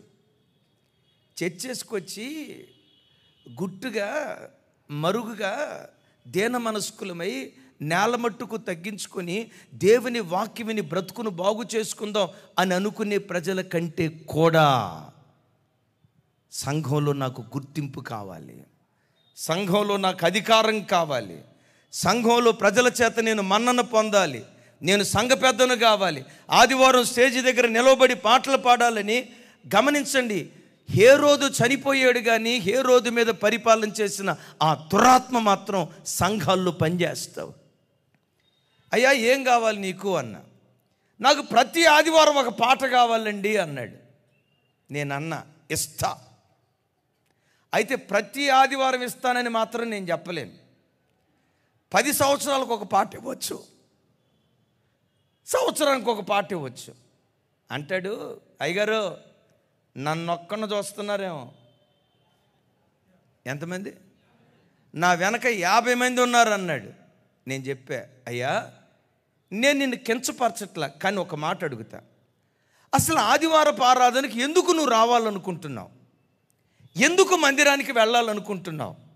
నీకున్న తలాంతులు ప్రజల ఎదుట ప్రదర్శించడానికా నువ్వు మందిరానికి వెళ్ళేది? నీకున్న కృపలను, దేవుడిచ్చిన వరాలను ప్రజల ఎదుట ప్రదర్శించడానికా నువ్వు మందిరానికి వెళ్ళేది? అయ్యా ఒక దైవజనుడిగా చెప్తున్నాను, ఏ క్రైస్తవుడైనా ఆదివారం మందిరానికి వెళ్ళాల్సింది మన తలాంతులు ప్రదర్శించటానికి కాదు, మన వరాలు ప్రదర్శించటానికి. దేవుని మందిరం ఏ ఒక్కనాటికి వేదిక కాదు. మరి ఎందుకు మందిరానికి రావాలి? దేవుని వాక్యం విని మన బ్రతుకును మార్చుకోవటానికి మందిరానికి రావాలి. దేవుని వాక్యం విని దైవ సేవకుని నోట నుంచి ఏ మాటలు వస్తాయో, ఏ వాక్యం నన్ను దర్శిస్తుందో, ఏ వాక్యం నా బ్రతుకును మారుస్తుందో, ఏ వాక్యం నా రోత జీవితాన్ని తెలియచేస్తుందో, దైవ సేవకుని నోట నుంచి వచ్చే ఆ వాక్యం విని నా బ్రతుకును మార్చుకోవాలి. ఆ ఆశతో ఏ బిడ్డలైతే మందిరానికి వస్తారో, అద్భుతం తెలుసా, ఆశగొన్న ప్రాణాలను తృప్తిపరిచే దేవుడు నీ ఆశకు తగినట్లుగా నీతో దేవుడు మాట్లాడటం ప్రారంభిస్తాడు. నీతో దేవుడు మాట్లాడటం ప్రారంభిస్తాడు. ఆ వాక్యం వింటున్నప్పుడు రొమ్ము కొట్టుకుంటూ దేవుని దగ్గర నువ్వు ఏడవటం ప్రారంభిస్తావు. ఆయన అంటాడు, అయ్యగారు నాకు మీరు పాట ఇవ్వకపోతే కోల్పోయేది నన్ను ఒక్కడనే కాదు. ఇంకోసారి చెప్పండి పర్వాలేదు. నేనన్నా 50 మంది పోతే వాక్యానికి భిన్నంగా ప్రవర్తించేవాడు, పదవి వ్యామోహంతో రగిలేవాడు 50 మంది పోతే 50,000 మందిని నడిపించడానికి నా దేవుడు శక్తి కలిగినటువంటి వాడు. వచ్చిన ప్రతి వాడికి కుర్చీలు ఇచ్చుకుంటా ఈరోజే ఒక దైవ సేవకుడు వాక్యం చెప్తే విన్నాను. చార్లెస్ జాకబ్ గారని, నేను ప్రయాణంలో ఉన్నప్పుడు విజయవాడ చార్లెస్ జాకబ్ గారిని వారు చెప్పిన ఒక వాక్యం విన్నాను. అమెరికా దేశపు గొర్రెలకి భారతదేశపు గొర్రెలకి ఒక పెద్ద తేడా ఉందట. అమెరికా దేశపు గొర్రెలకేమో కాపరి ముందు నడుస్తాడట. కాపరి నడుచుకుంటా ఉంటే కాపరి అడుగుజాడలను అమెరికా దేశపు గొర్రెలు వెంబడిస్తూ ఉంటాయట.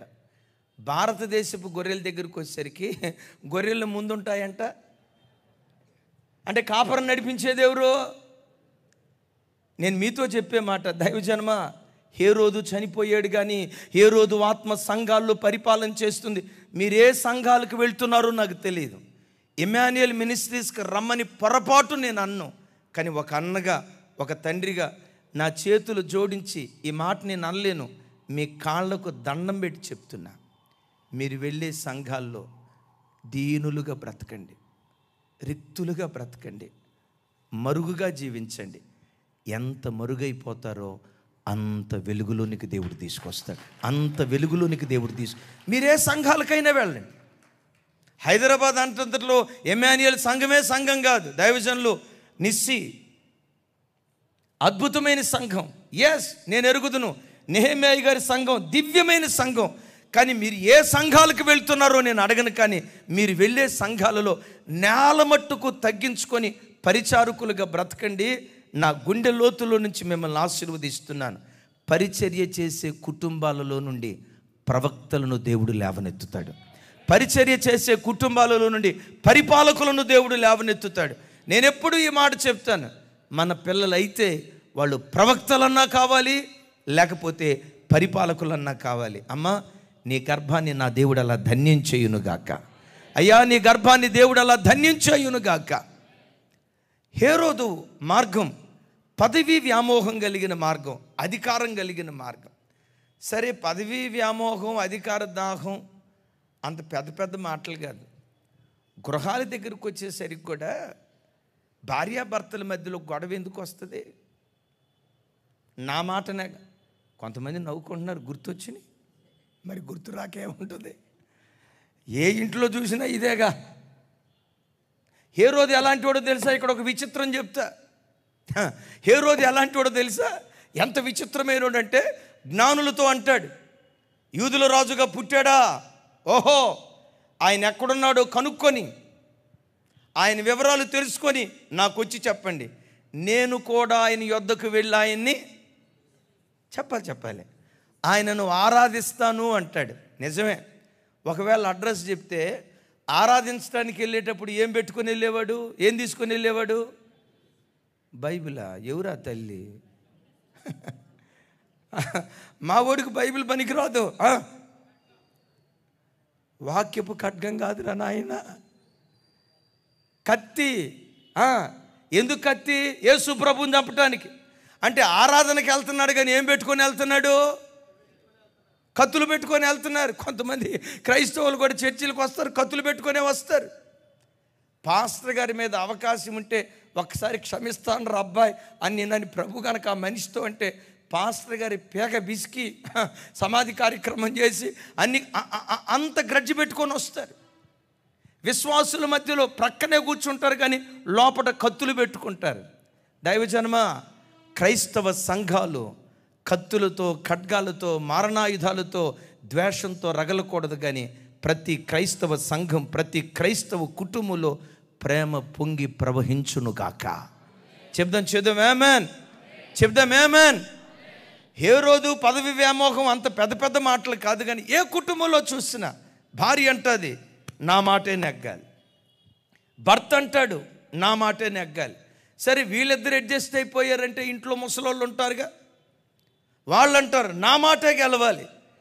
నేను అంటాను, హేరోదు చనిపోయాడు కానీ హేరోదు ఆత్మ క్రైస్తవ కుటుంబాల్లో కొంతమంది మీద పరిపాలన చేసి ఏ భార్యాభర్తల మధ్యలో చూసినా సమాధానం లేని పరిస్థితి, ఏ భార్యాభర్తల మధ్యలో చూసినా సఖ్యత లేని పరిస్థితి. రాత్రి తెల్లారింది, భర్త లేచాడు. అలా లేచాడు లేదో భార్య పడకల మీద నుంచి లేచి భర్తను బలవంతంగా లేపందట, అర్జెంటుగా కాఫీ పెట్టుకురా, నేను బెడ్ కాఫీ తాగాల అందంట. ఇదేం విడ్డూరమే, ఎవరైనా భార్య కాఫీ పెట్టుకొస్తే భర్త తాగుతాడు? రోజు నాకు ఈ టార్చర్ ఏంటి అందంట. 10 లక్షల రూపాయలు పెట్టి కట్నం ఇచ్చి సంతలో గేదెను కొన్నట్టు కొన్నా, నిన్ను ఊరకు కొన్నానా, నువ్వు కాఫీ పెట్టుకురావాల్సిందే అందంట. సిన్స్ 10 సంవత్సరాలు బట్టి టార్చర్ భరించలేక భార్యతో అన్నాడట, ఛీ అసలు నువ్వు నాకొద్దు.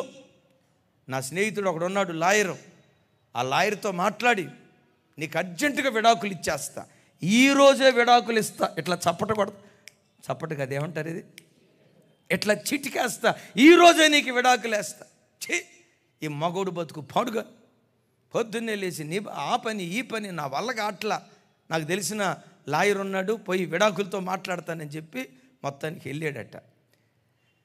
ఓ పావుగంట తర్వాత వచ్చాడు, కిచెన్లోకి వెళ్ళాడు, టీ తయారు చేశాడు, కాఫీ తయారు చేశాడు, టిఫిన్ తయారు చేశాడు. ఆ టీ కాఫీ మొత్తం తీసుకొచ్చి భార్య దగ్గరికి వచ్చి నిద్రపోతున్న భార్యను లేపి అన్నాడంట, కాంతం కాఫీ పెట్టుకొచ్చా, లే తాగు అన్నాడంట. ఆమె లేచిందట, విడాకులు ఇస్తానని పోయావుగా, నాకు తెలిసిన లాయర్ ఉన్నాడు అన్నావుగా, ఏమి మరలా తిరిగి వచ్చావు, విడాకులు ఎందుకు ఇవ్వలేదు అని అంటే మా వాడు తలదించి అన్నాడంట, లాయర్ దగ్గరికి వెళ్ళేనే, నేను అక్కడికి వెళ్ళేసరికి లాయరు వాళ్ళ ఆవిడ బట్టలు ఉతుకుతున్నాడే, వాడికంటే నేనే రైటే, నేనేదో లాయర్కి చెప్తాం, ఈ బాధ అంతా నేను ఒక్కడినే అనుభవిస్తున్నట్టున్నాను, మొత్తానికి లాయర్కి చెప్తామని వెళ్ళాను. అక్కడికి వెళ్తే పరిస్థితి ఏంటంటే లాయరు ఆయన బట్టలు వాళ్ళ ఆవిడ బట్టలు సకుటుంబ సపరివారం ఇంటిళ్ళ 10 బట్టలు ఉతుకుతున్నాడే, అందుకని లాయర్ కంటే నా బతికే రైట్ కదా, అడ్జస్ట్ అయిపోదాం అనుకున్నాను కాంతం అంటే. కాంతం అందంట, అట్టుండాలా, మా ముందు తోక జాడిస్తే కుదరదు, నా పెత్తనం నడవాలా, నా పెత్తనం నడవాలి. నిజమైన క్రిస్మస్ ఏంటో చెప్పమంటారమ్మా, కారపు మెతుకులు తిన్నా మీ భార్యాభర్తలు సంతోషంగా బ్రతికితే ప్రతిరోజు నీ బ్రతుకులు క్రిస్మస్ పండుగ. రేకులింట్లో బ్రతికిన, అద్దింటిలో బ్రతికిన, అపార్ట్మెంట్ నీకు లేకపోవచ్చు, చెట్టు కింద నువ్వు కాపురం చేస్తున్నా, సాయంత్రం డ్యూటీ నుంచి రావటంతో ఆ భార్యను ప్రేమగా పలకరించే ఆ సంస్కారం,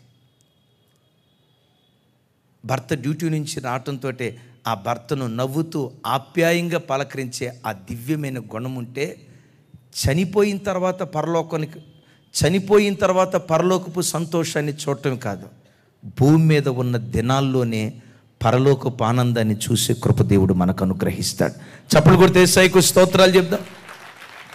చప్పలు కొడుతూ హల్లెలూయా. వారు మరి ఒక మార్గమును తమ దేశమునకు వెళ్ళిరి, లేఖనాల్లో చూస్తూ ఉన్నాం కదా. అయిలారా, ఒకవేళ ఈ రాత్రి వాక్యం వింటున్న నీ బ్రతుకులో మీ భార్యాభర్తల మధ్యలో సఖ్యత లేదేమో, మీ అన్నదమ్ముల మధ్యలో సఖ్యత లేదేమో, తల్లిదండ్రులకు పిల్లలకు మధ్యలో సమాధానం లేదేమో, ఈరోజు ప్రభు అంటున్నాడు ఈ వాక్యం వింటుండగా, దేవా ఈ భూమి మీద ఎంతకాలం మేము బ్రతుకుతామో తెలియదయ్యా, బ్రతికిన కొద్ది దినాలు సంతోషంగా బ్రతికే కృప దయచేయ్యా, బ్రతికిన కొద్ది దినాలు మా భార్యాభర్తలు ఆనందంగా బ్రతికే కృప దయచేయ్యా అని మన మనస్సును, కోపాన్ని, ఆవేశాన్ని మార్చుకొని సమాధానకరమైన వారిగా మనం బయలుదేరి వెళుదాం గాక. ఇందాక నేను ఒక మాట చెప్పే కదా, దైవజనమా ఎంతకాలం బ్రతుకుతామో తెలీదు, ఎన్ని రోజులు భూమి మీద ఉంటామో తెలీదు, ఏ రోజు ఎప్పుడు ఎక్కడ ఎలా ఈ లోకాన్ని విడిచిపెడతామో తెలీదు. బ్రతికిన ఈ కొద్ది దినాలు ప్రేమను పంచుతూ ఆప్యాయంగా బ్రతకటానికి మించిన ఆశీర్వాదం ఏముంది? భార్య మీద కసుబూసులాడి, భర్త మీద కసుబూసులాడి, వృద్ధాప్యంలో ఉన్న అత్తమామల మీద కసుబూసులాడి, తల్లిదండ్రుల మీద కసుబూసులాడి ఎప్పుడు వివాదాలతో బ్రతికే బ్రతుకు అసలు బ్రతికేనా? మరొకసారి చెప్తా, భయపెట్టాలని కాదు. ఓ రోజు ఇలాగే ఒక పట్టణంలో మీటింగ్కి వెళ్ళాను. మధ్యాహ్నం నిండు గర్భిణి ప్రార్థన చేయించుకోవటానికి వచ్చింది. నిండు గర్భిణి నుదుటి బొట్టు, పెద్ద బొట్టు పెట్టుకొని ఉంది. వెంటనే అనుకున్నాను, బిడ్డ హైందవురాలనుకుంటా. ఆ బిడ్డ తల మీద చేయబెట్టి ప్రార్థన చేయబోయే లోపు ఆ ప్రక్కమటున్న తల్లి చెప్తుంది, అయ్యా ఈ అమ్మాయి పేరు పలానయ్యా, 7 నెలల గర్భవతి అయ్యా, నెల రోజుల క్రితమే భర్త చనిపోయాడయ్యా, 2 సంవత్సరాల చిన్న బిడ్డయ్యా. నేను అలా తల పైకెత్తి ఆ బిడ్డ వైపు చూసేలోపు వల ఏడుస్తుంది. అమ్మా నీ వయసు ఎంత రా అన్నాను. 25 సంవత్సరాల వయసు అయ్యా. పెళ్ళి ఎప్పుడైందమ్మా? 3 సంవత్సరాల క్రితం అయిందమ్మా. 3 సంవత్సరాల క్రితం అయిందయ్యా. ఎట్లా చనిపోయాడమ్మా భర్త? నా భర్త చాలా మంచోడయ్యా. నాకు వివాహమై అత్తారింట్లో అడుగుపెట్టిన తర్వాత నా తల్లిదండ్రులను మరిచిపోయి అంతగా నా తల్లి నాకు ఎంత ప్రేమ పంచేదో నా భర్త నాకు అంత ప్రేమ పంచాడయ్యా. నా తండ్రి నాకు ఎంత ప్రేమ పంచేవాడో నా భర్త నాకు అంత ప్రేమ పంచేవాడయ్యా. మరి ఏమైందయ్యా? ఏమైందమ్మా? ఏమైందో ఇప్పటికీ నాకు అర్థం కాలేదయ్యా. నేను గర్భవతిని కదా, నన్ను అపురూపంగా అదే పొలంలో పెట్టి చూసుకుంటారంటారు చూసారా, అంతకంటే ఎక్కువగా ప్రేమగా చూసుకున్నాడయ్యా. ఎప్పుడు వెళ్ళినట్లుగానే ఆ రోజు డ్యూటీకి వెళ్ళాడు.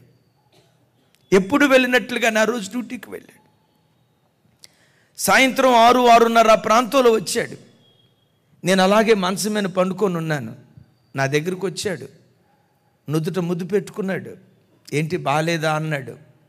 బాలేదండి, వాంతులు అవుతున్నాయి, ఈరోజు నేనేమీ తినలేదు, బాగా నీరసం అయిపోయింది అని చెప్తే, నా భర్తే వంట చేసి, నా భర్తే తన కార్యక్రమాలన్నీ ముగించుకొని వంట చేసి తానే ప్లేట్లో అన్నం పెట్టి, చూడండి, ఒక తండ్రి కుమార్తెకు గోరుముద్దలు తినిపించినట్లుగా, ఒక తల్లి తన కొడుకు గోరుముద్దలు తినిపించినట్లుగా నా భర్త నన్ను ప్రక్కనే కూర్చోబెట్టి గోరుముద్దలు తినిపించాడయ్యా. ఇక అలసిపోయి పండుకున్నప్పుడు నా భర్త ఏం చేశాడో తెలుసా? నా కాళ్ళ దగ్గర కూర్చొని నా కాళ్ళు తన ఒడిలో పెట్టుకొని కూతురు కాళ్ళు తల్లి ఒత్తినట్లుగా, కాస్త ఇబ్బందితో ఉంటే నా కాళ్ళు అట్లా ఒత్తి నేను నిద్రలోకి వెళ్ళిపోయిన తర్వాత నా ప్రక్కన పండుకున్నాడయ్యా. తెల్లారింది. 4:30 ప్రాంతంలో నాకు మెలకు వచ్చింది. అలా క్రింద దిగటం ఇబ్బంది అయిపోతుందని చెప్పి నా భర్తను అట్లా తట్టి, ఏమండి కొంచెం వాష్రూమ్కి వెళ్ళాలి ఏమండి అని అట్లా తట్టబోయానండి.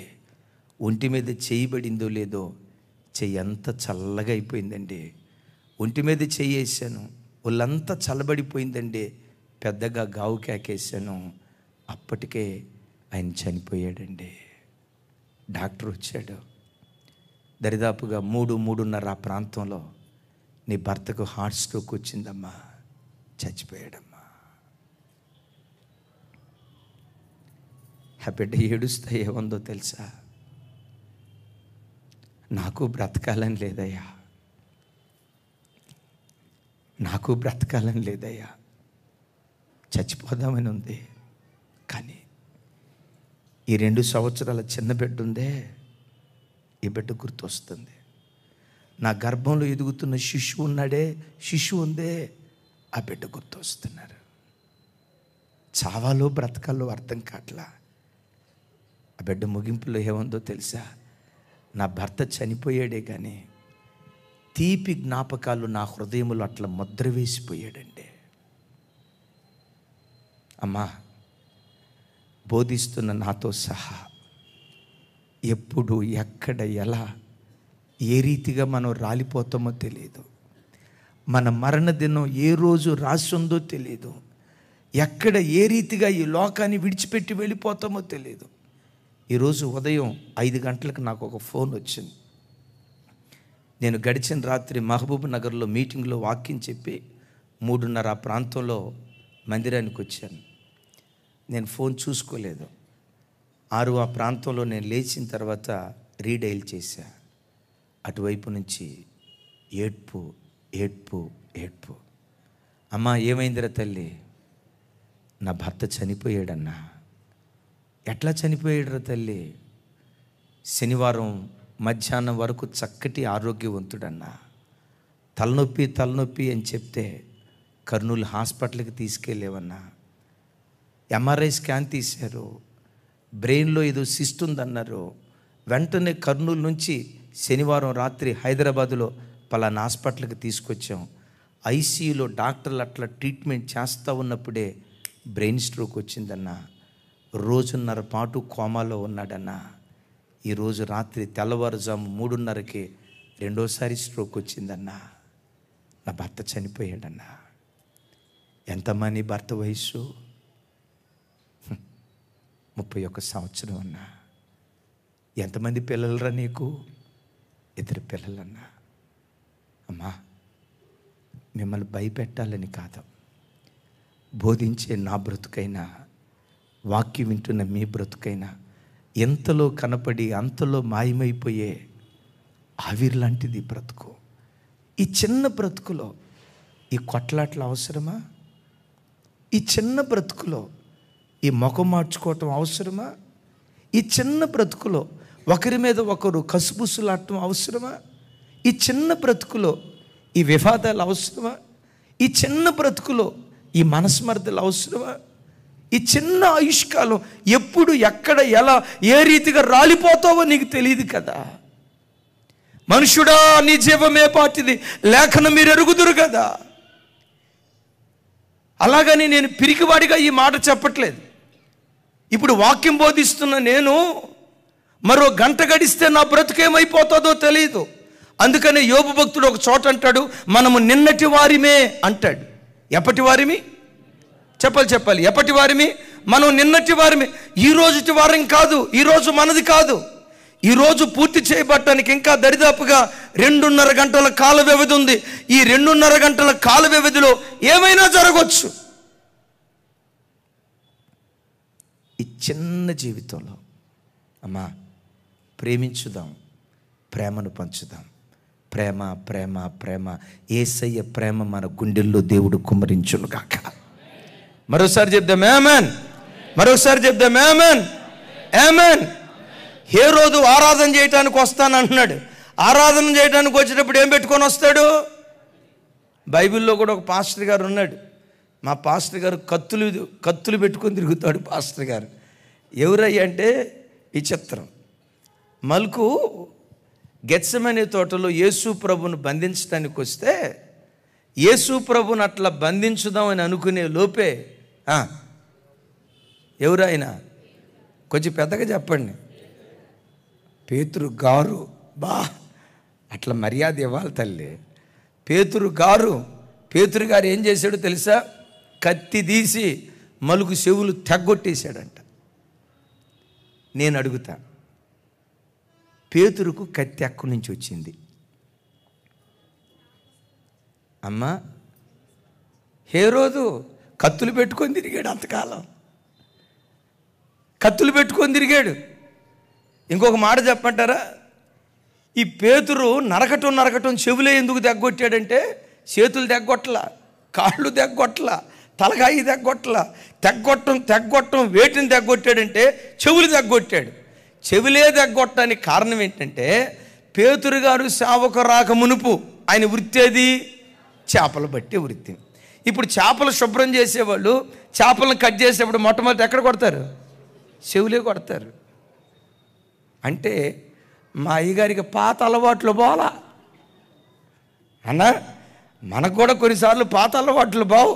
అప్పుడప్పుడు వస్తాడు పాత మోషే, అప్పుడప్పుడు వస్తాడు పాత జెరెమియా, అప్పుడప్పుడు వస్తాడు పాత నెహెమియా, అప్పుడప్పుడు వస్తాడు రాజా. ప్రతిసారి రాడు. వింటారా?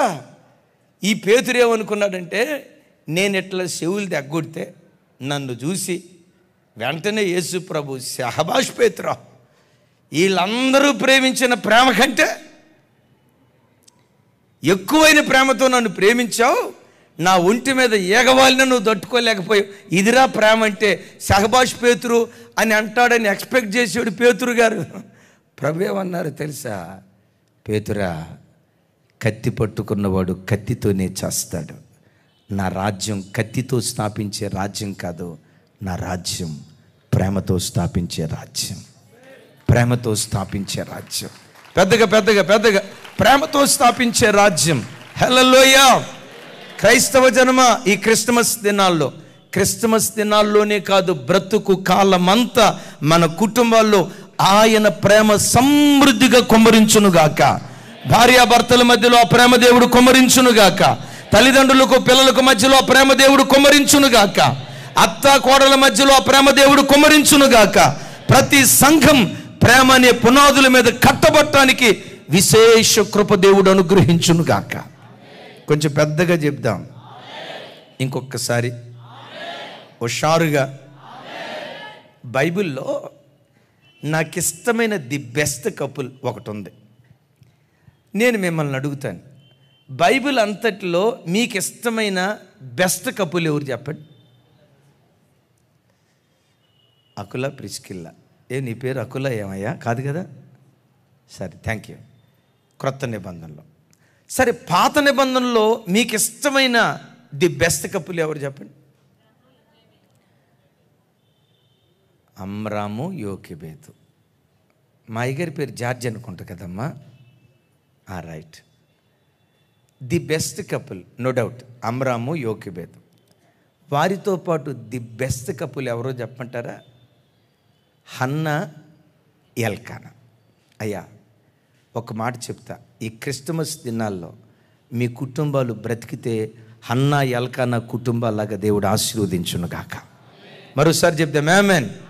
మీరు నన్ను అడగొచ్చు, ఏంటి హన్నా ఎల్కానా కుటుంబంలోని విచిత్రం అంటే, హన్నమ్మ తల్లికి పిల్లలు లేరు. పిల్లలు లేని పరిస్థితిని బట్టి ఆ తల్లి ఏడుస్తూ ఉంటే భర్త భార్య దగ్గరకు వచ్చి తల మీద చెయ్యేసి నివురుతూ, అది రాయబడలేదు కానీ నో డౌట్ అదే చేసి ఉంటాడు, తల మీద చేయబెట్టి నివురుతూ భార్యతో అంటాడు, హన్నా ఎందుకు ఏడుస్తున్నావు? పిల్లలు లేరనా? అరే, మనకు పిల్లలు లేరని, నువ్వు సంతాన హీరురాలివని ఎప్పుడైనా ఒక మాట నిన్ను అన్నానా? ఆ లేనోళ్ళ గురించి నువ్వెందుకు ఏడుస్తావు? పిల్లలు లేరని ఏడుస్తున్నావా? ఏడవకో అంటూ ఏమంటాడు తెలుసా?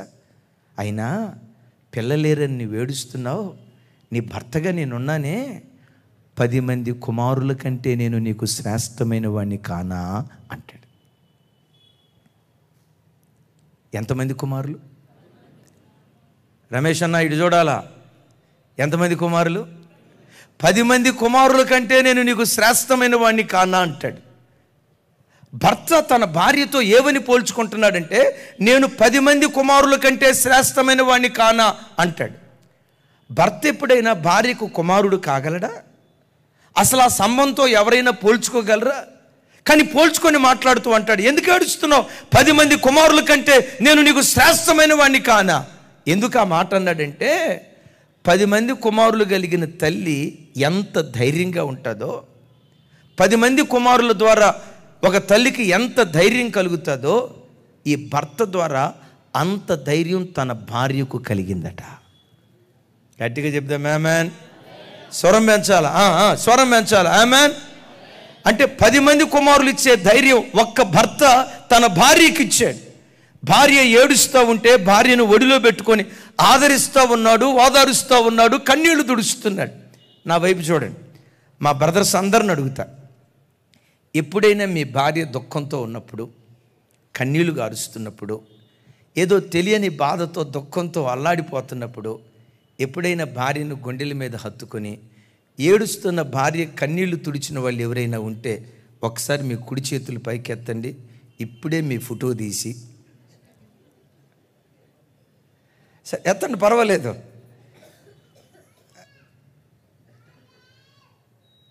నాయన అమ్మ వచ్చిందా? రాలేదంట. ఇప్పుడు ఒక చేయం కర్మ 2 చేతులు కూడా ఎత్తుతావు. ఎందుకో చెప్పంటారా? ఈ బ్యాచ్ అంతా ఏడ్పించే బ్యాచే కానీ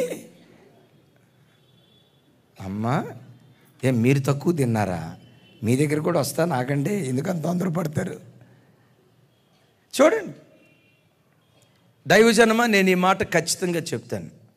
కుటుంబ వ్యవస్థలో ఒక పురుషుని త్యాగం కంటే ఒక స్త్రీ త్యాగం చాలా గొప్పది. ఎంత గొప్పదో చెప్పమంటారా?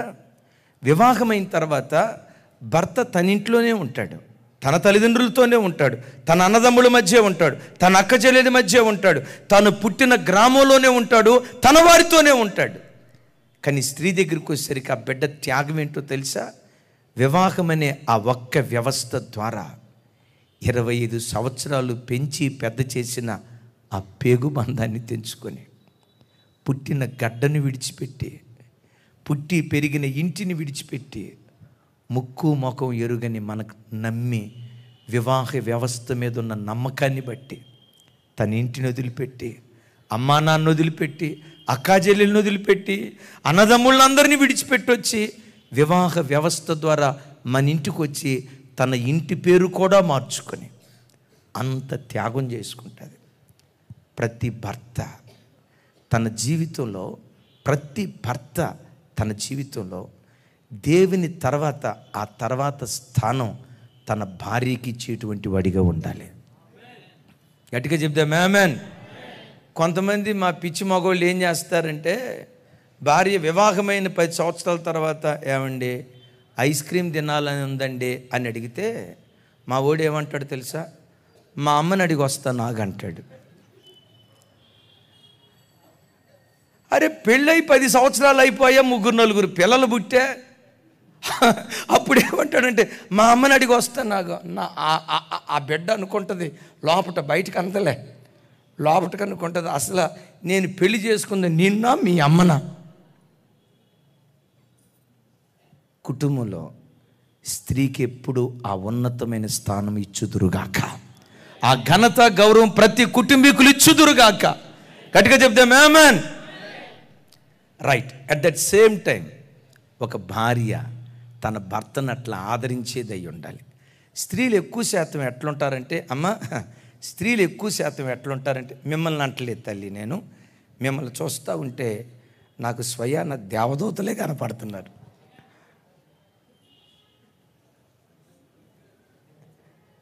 నాకు స్వయాన దేవదూతలే కనపడుతున్నారు. గాబ్రియల్ దేవదూతకు ఎక్కువ, మికాయేల్ దేవదూతకు తక్కువ, మొత్తానికి దేవదూతల వంశంలో నాకు కనపడుతున్నారు.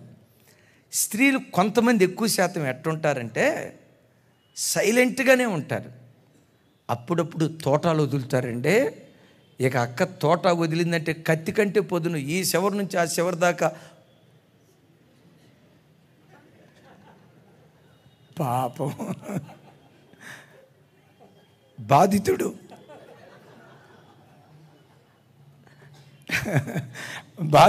భార్య బాధితుడు.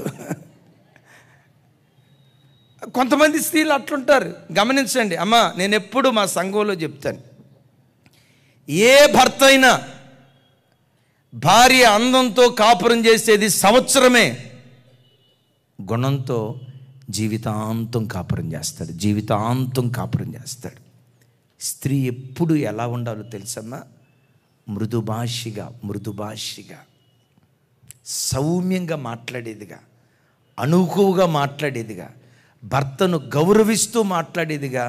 భార్య మాట ఎప్పుడు కూడా సాధుత్వంతో నిండినదై ఉండాలి. అందుకని అక్కడ పేతురు గారు మాట్లాడుతూ అంటాడు, అటువలనే అలనాటి స్త్రీలు తమ భర్తలను పిలిచేటప్పుడట, తమ భర్తలను సంబోధించేటప్పుడట, తమ భర్తలను పిలిచేటప్పుడట ఎలా పిలిచేవాళ్ళట? ఏమని పిలిచేవాళ్ళంటే నా యజమానుడా అని పిలిచేవాళ్ళంట. పెద్దగా చెప్పండి, సౌండ్ పెంచాలి కొంచెం గట్టిగా. భర్తను ఏమని పిలిచేవాళ్ళంట? మీరేమని పిలుస్తారు చెప్పండి? నెహెమ్యా అన్న అక్కేం పిలుస్తుందన్న మిమ్మల్ని?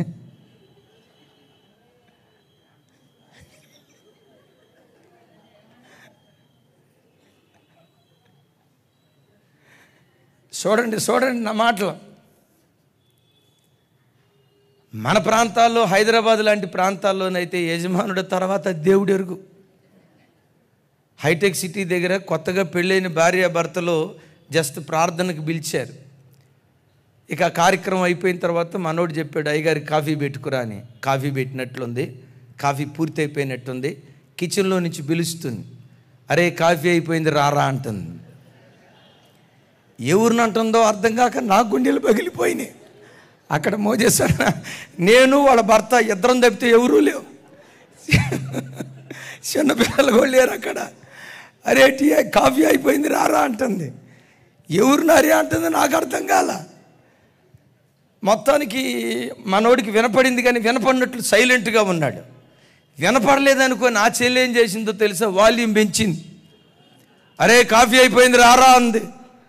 ఇక మా బెదరో కాలుగాలిని పిల్లిలాగా వెళ్ళి భార్య దగ్గరికి వెళ్ళి అంటాడు, అయ్యగారు ఉన్నప్పుడు కూడా అరే అంటే ఎట్టా?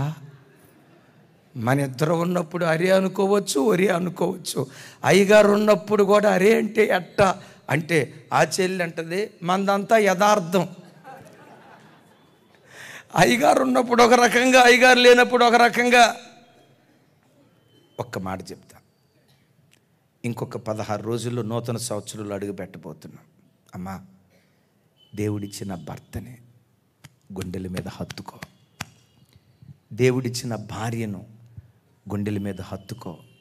నవమాసాలు మోసి కని పెంచి 25 సంవత్సరాలు వాళ్ళ చెమట బొట్లు వాళ్ళ రక్తం చెమట్ల బొట్ల రూపంలో నీ కొరకు కార్చారే, ఆ అమ్మ నేర్పించకయ్యా, ఆ నాన్న నేర్పించకయ్యా.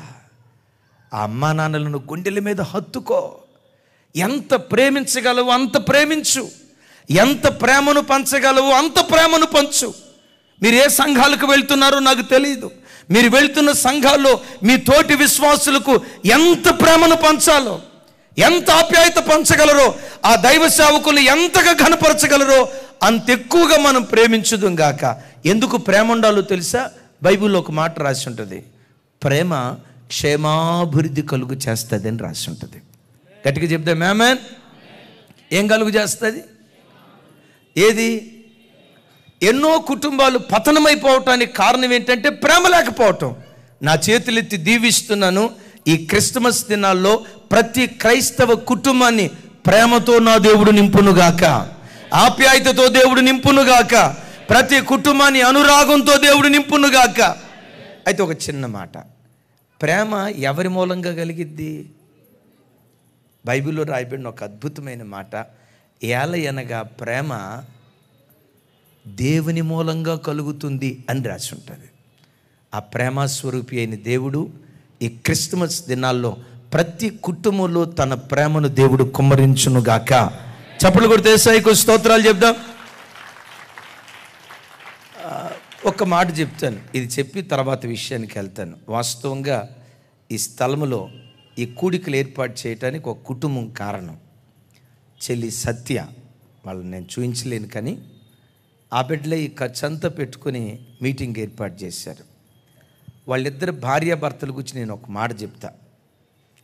ఎంత ప్రేమ కలిగిన భార్యాభర్తలు అంటే, వాళ్ళని ఎప్పుడు చూసినా నిన్న మొన్న కొత్తగా పెళ్ళైన భార్యాభర్తల్లా కనపడతారు వాళ్ళు. అంత ప్రేమ, అంత ప్రేమ. ఒకటే మాట, ఎంతకాలం బ్రతుకుతామో తెలియదు, ఎప్పుడు ఈ లోకాన్ని విడిచిపెట్టి వెళ్ళిపోతామో తెలియదు. బ్రతికిన కొద్ది రోజులు ప్రేమకు నిలువుటద్దంగా మనం నిలవబడేటట్లు దేవుడు కృప చూపించునుగాక. హేరోదు మార్గమంతా ద్వేషం, హేరోదు మార్గమంతా రక్తపాతం, హేరోదు మార్గమంతా కత్తులు, హేరోదు మార్గమంతా మారణకాండ అంటాడు జ్ఞానులతో. జ్ఞానులారా, వచ్చేటప్పుడు ద్వేష మార్గం గుండా వచ్చారేమో, కలహ మార్గం గుండా వచ్చారేమో, హత్య మార్గం గుండా వచ్చారేమో, వివాదాల మార్గం గుండా వచ్చారేమో. తిరిగి వెళ్ళేటప్పుడు ఆ మార్గాన్ని విడిచిపెట్టి ప్రేమ మార్గం గుండా మీరు ప్రయాణమై వెళ్ళుదురుగాక. చప్పట్లు కొడితే యేసయ్యకు స్తోత్రాలు చెప్దాం. మరొక్కసారి ఈ మాట చెప్తున్నాను, అమ్మా, మీ అన్నగా, మీ తమ్ముడిగా నా చేతులు జోడించి మీ కాళ్ళకు దండం పెడుతూ చెప్తున్నాను. మీరు వెళ్తున్న సంఘాల్లో, మీరు వెళ్ళే సంఘాల్లో దైవ సేవకుల్ని హృదయంలో హత్తుకోండి. ఒక ఆత్మీయ తండ్రిగా ఎంత గౌరవించగలరో అంత గౌరవించండి. మిమ్మల్ని చూడటంతో మీ సంఘ బిడ్డలంతా ఏమన్నాలో తెలుసా? అబ్బా, ఈ అక్క ఎంత సాత్వికురాలో, మాకెంత ప్రేమను పంచిందో, ఈ అక్క మా సంఘానికి వచ్చిన తర్వాత మా సంఘం ఎంత కట్టబడిందో ఆ మంచి సాక్ష్యం మీరు వెళుతున్న సంఘాల్లో మీరు పొందుకునే కృప దేవుడిచ్చునుగాక. ఆ సాక్ష్యం కాకుండా ఇంకో సాక్ష్యం ఉంటుంది, చెప్పండి మీరు. వచ్చిందిరా అక్క, అక్క వచ్చిందంటే ఈ జుట్టుకు ఏమంత సైలెంట్ అయిపోయారు. ఈ జుట్టుకు ఆ జుట్టుకు ముడేసి మనోడు వచ్చాడంటే గొడవలు మారోడురా, అట్లాంటి సాక్ష్యం ఉండదు. నేను చూడటంతో ఈ కుటుంబం ప్రేమకు నిలువుటద్దాం, ఈ కుటుంబం ఆప్యాయతకు నిలువుటద్దాం. అలాంటి గొప్ప సాక్ష్యం దేవుడు మనకు అనుగ్రహించును గాక. చప్పట్లు కొడుతూ దేవునికి స్తోత్రాలు చెప్దాం. మూడవది,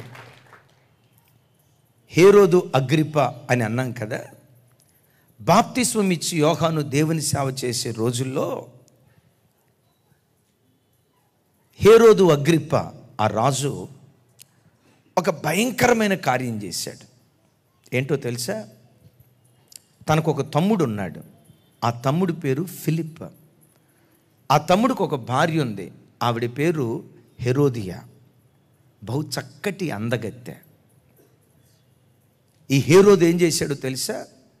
తన తమ్ముడు భార్యను తన భార్యగా చేసుకోవాలని, తన తమ్ముడు భార్యను తనదానిగా చేసుకోవాలని, తన తమ్ముడు భార్యను తన వశం చేసుకోవాలని, తన తమ్ముడు ఎంగిలి పాలు తాగి పెరిగాడు అన్న జ్ఞానాన్ని మర్చిపోయి, సంస్కారాన్ని మర్చిపోయి తన తమ్ముణ్ణి నెట్ట నిలువున చంపి నరహత్య జరిగించి తన తమ్ముడు భార్యను తన భార్యగా చేసుకున్నాడు. దైవజనమ, ఇందాక నేను చెప్పే కదా, హేరోదు చనిపోయాడు, కానీ హేరోదు ఆత్మ మాత్రం సంఘాల్లో పరిపాలన చేస్తా ఉంది. ఈ రోజున ప్రపంచంలో ఎక్కడ చూసినా అక్రమ సంబంధాలు రోజు రోజుకు ప్రబలమవుతున్నటువంటి దినాలు. ఎక్కడ చూసినా అక్రమ సంబంధాలు, దారి తప్పినటువంటి సంబంధాలు. భర్త అలా డ్యూటీకి వెళ్తాడు, కష్టపడి గొడ్డు చాకరీ చేస్తాడు. ఇంట్లో ఉన్న స్త్రీ భర్తకు తెలియకుండా ఎవరెవరితోనో ఫోన్లో చాటింగ్ చేస్తాడు. భర్త కష్టపడి ఉద్యోగం చేస్తున్నాడని నమ్ముతుంది భార్య. ఉద్యోగానికి వెళ్ళిన స్థలంలో ఎవరితోనో అక్రమ సంబంధాలు పెట్టుకో. ఈరోజు కుటుంబ వ్యవస్థ వినాశనమైపోవటానికి కారణం ఏంటంటే అక్రమ సంబంధాలు దానికి కారణమవుతున్నాయి. మరి ప్రత్యేకంగా హైదరాబాద్ లాంటి పట్టణాల్లో చిన్న వయసు నుండే 13-14 సంవత్సరాలు నిండక మునిపే వాడు అంటాడు, నాకు 2 గర్ల్ ఫ్రెండ్లు ఉన్నారని అంటున్నాడు. ఆ మధ్య ఒకడు, వాడికి శివుడి ముక్కు దుడుచుకోవటమే రాదు వాడికి సరిగ్గా, కానీ ఏమంటాడు తెలుసా? నాకు 2 అంటున్నాడు. లోకం రోజుకి దిగజారిన పరిస్థితుల్లోకి వెళ్ళిపోతుంది. ఎక్కడ చూసినా, ఏ ప్రాంతంలో చూసినా అక్రమ సంబంధాలు, జారత్వం, వ్యభిచారం, ఈ అపవిత్రపు రొచ్చులో లోకం మునిగిపోతున్నటువంటి దినాలు. ఈ రాత్రి వాక్యం వింటున్న అయ్యలారా, ఒకసారి నా వైపు చూడండి. ఈ వాక్యం వింటున్న నీ బ్రతుకులో ఎక్కడైనా ఏదైనా బురదలో నువ్వు జ్వరపడ్డావేమో జాగ్రత్త. భార్య కన్నుగప్పి, తల్లిదండ్రులు కన్నుగప్పి ఎక్కడైనా అపవిత్రపు బురదలో ఒకవేళ నువ్వు డొర్లాడుతున్నావేమో జాగ్రత్త. తల్లి, నమ్మిన భర్త గొంతు కోసే నైవంచికురాలిగా ఒకవేళ ఈ రాత్రి వాక్యం వింటున్న మీలో ఎవరైనా ఆ స్థితిలో ఉన్నారేమో ఈ రాత్రి ఆలోచించండి. కుటుంబాలు విచ్ఛిన్నమైపోతున్నాయి. దైవజనమా, ఒక్క మాట చెప్పమంటారా? ఈ కడవరి దినాల్లో పవిత్రంగా బ్రతికే పవిత్రుల కొరకు దేవుడు వెతుకుతున్నాడు. దేవుడు వెతికినప్పుడు ఐగుప్తు దేశంలో ఒక యవనుడు పవిత్రుడిగా బ్రతికాడు, యోసేపు. పవిత్రంగా బ్రతికిన యోసేపును ఐగుప్తు దేశానికి ప్రధానిగా దేవుడు నిలవబెట్టాడు. దేశాలు వెతుకుతున్నప్పుడు బబులోను దేశంలో ఒక యవనస్తుడు పవిత్రంగా యవన వయసులో బ్రతికాడు. యవన వయసులో పవిత్రంగా బ్రతికిన ఆ యవనస్తుని లేవనెత్తి బబులోను దేశం 127 సంస్థానాలకు ప్రధానమంత్రిగా దేవుడు నిలవబెట్టాడు. హైదరాబాద్ పట్టణంలో బ్రతుకుతున్న యవన బిడ్డలారా, ఐగుప్తు దేశంలో దేవుని కన్నులు వెతికినట్లుగా హైదరాబాద్ పట్టణంలో యవన బిడ్డలను వెతుకుతున్నాడు. ఏ యవన బిడ్డ పవిత్రంగా యవన కాలంలో బ్రతుకుతాడో ఐగుప్తు దేశంలో యోసేపు నిలవబెట్టినట్లుగా హైదరాబాద్ పట్టణంలో ఈ తెలంగాణ గడ్డ మీద నిన్ను అలా దేవుడు నిలవబెట్టాలని కోరుకుంటున్నాడు. నీ పిల్లల్ని దేవుడు అలా నిలవబెట్టాలని కోరుకుంటున్నాడు. కాలాలు మారినా మారని దేవుడు, తలాలు మారినా మార్పు చెందని దేవుడు ఐగుప్తు దేశంలో చేసిన సాహస కార్యం ఈ తెలంగాణ గడ్డ మీద ఒక్కొక్క క్రైస్తవ యవ్వన బిడ్డ జీవితంలో జరిగించాలని నా దేవుడు కోరుకుంటున్నాడు. నేనంట, యవ్వన తమ్ముడా, అది నీవైతే బాగుండు. యవ్వన చెల్లి, దేవుని దృష్టి నీ మీద నిలిచుంటే, ఎస్, మాదీయ పారసిక రాజ్యంలో ఎస్తేరు నిలవబెట్టినట్లుగా నా దేవుడు నిన్ను నిలవబెట్టునుగాక. ఈ కాలంలో ఏం మాట్లాడుకోకూడని మాటలేం కాదు. యవ్వన బిడ్డలు రోజు రోజుకు దిగజారిపోతున్నారు. మా పాస్టర్ గారు మన చెప్తూ యవ్వన బిడ్డల కోసమే ఎక్కువ చెప్పండి అన్న. మీరు యవ్వన బిడ్డల్లో బోతద్దం పెట్టి వెతికిన పవిత్రత దొరకనటువంటి పరిస్థితి అన్న. తల్లిదండ్రులు రెక్కల ముక్కలు చేసుకొని కష్టపడి లక్షల రూపాయల డొనేషన్లు కట్టి కార్పొరేట్ స్కూల్లో చదివిస్తూ ఉంటే, కాలేజెస్లో చదివిస్తూ ఉంటే, కాలేజీలని పేరు పెట్టుకొని ఏ ఇందిరా పార్కు దగ్గర, ఏ పబ్లిక్ పార్కులోనో, ఏ ఐమాక్స్ థియేటర్ దగ్గరనో చిన్న వయసులో అక్రమ సంబంధాలకు వెళ్ళి గర్భవతులై, వివాహం కాకమునిపే గర్భవతులై పాపం ఎక్కడ బయటపడిద్దోనని అబార్షన్ చేయించుకుంటున్నారన్న. గర్భంలో ఉన్న శిశువును నిర్దాక్షిణ్యంగా చంపేస్తూ ఉన్నారన్న. ఒకవైపు పాపం చేసింది కాకుండా నరహంతకులుగా మారిపోతున్నారు. దైవజన్మ, హైదరాబాద్ లాంటి పట్టణాల్లో నీతి విలువలు రోజు రోజుకు ఎంత దిగజారిపోయాయంటే, సెల్ ఫోన్ను మార్చినంత తేలిగ్గా, డ్రెస్సును మార్చినంత తేలిగ్గా, చెప్పులు మార్చినంత తేలిగ్గా బంధాలను, సంబంధాలను మారుస్తున్నారు యవ్వన బిడ్డలో. ఆ మధ్య ఒక చోట నేను విన్నాను, హైదరాబాద్లో ఒక అమ్మాయి అబ్బాయి బాగా విపరీతంగా ప్రేమించుకున్నారంట. ఆ ప్రేమించుకున్న అబ్బాయి అమ్మాయి ఇద్దరు కాఫీ తాగటానికి కేఫ్కి వెళ్ళారట. ఎదురు బొదురు కూర్చున్నారు. ఒకళ్ళ వైపు ఒకళ్ళు కళ్ళల్లో కళ్ళు పెట్టి చూసుకుంటున్నారు. అంటాడంట ఈడు, కళ్ళు మూసినా నువ్వే, కళ్ళు తెరిచినా నువ్వే, నువ్వు లేకపోతే నేను బతకలేను అంటున్నాడంట. పెళ్ళి కాక మునిపి ఏ మాటలు ఉంటాయి, నువ్వు లేకపోతే నేను బతకలేను అంటాడు. పెళ్ళైన తర్వాత ఏమంటాడో తెలుసా, నువ్వు లేకపోతేనే బతికేటట్టున్నాను అంటాడు. పెళ్ళి కాక మునిపి అంటాడు, అచ్చం దేవతలాగా కనపడుతున్నావు అంటాడు. పెళ్ళైన 6 నెలల తర్వాత ఏమంటాడు తెలుసా, అచ్చం దెయ్యంలాగే కనపడుతున్నావు అంటాడు. వీళ్ళు ప్రేమ తారాస్థాయికి వెళ్ళిపోయి ఇక ఎదురు బుదురు కూర్చొని కాఫీ తాగుదామని కూర్చున్నారంట. ఈలోపు కాఫీ ఆర్డర్ చేయటం లేట్ అయిందట. అమ్మాయి సెల్ ఫోన్ అక్కడ పెట్టి వాష్రూమ్కి వెళ్ళిందట. ఈ వాష్రూమ్కి వెళ్ళే లోపు ఈ పిచ్చి మహారాజు ఆ అమ్మాయి ఫోన్ తీసుకొని, నా గర్ల్ ఫ్రెండ్ నా ఫోన్ నంబరు ఏ పేరు మీద ఫీడ్ చేసుకుంది, my sweetheart, my mister perfect, my Taj Mahal, my Mumtaz Begum, ఏ పేరు మీద ఫీడ్. మా చర్చిలో కూడా ఒక తమ్ముడు ఉన్నాడు. వాడు వాళ్ళ భార్య పేరు దగ్గర ఏమి రాసుకున్నాడు తెలుసా, మై హార్ట్ బీట్ అని రాసుకున్నాడు. సరే, భార్య పేరు రాసుకున్నాడు, తప్పేమి లేదు. ఈడు ఎతుకుతున్నాడంట, నా గర్ల్ ఫ్రెండ్ నా ఫోన్ నంబర్ ఏ పేరు మీద ఫీడ్ చేసుకుందని నంబర్ డైల్ చేశాడంట. నంబర్ డైల్ చేస్తే పేరు దగ్గర ఏమొచ్చిందో తెలుసా, బకరా నెంబర్ 10 అని వచ్చిందంట.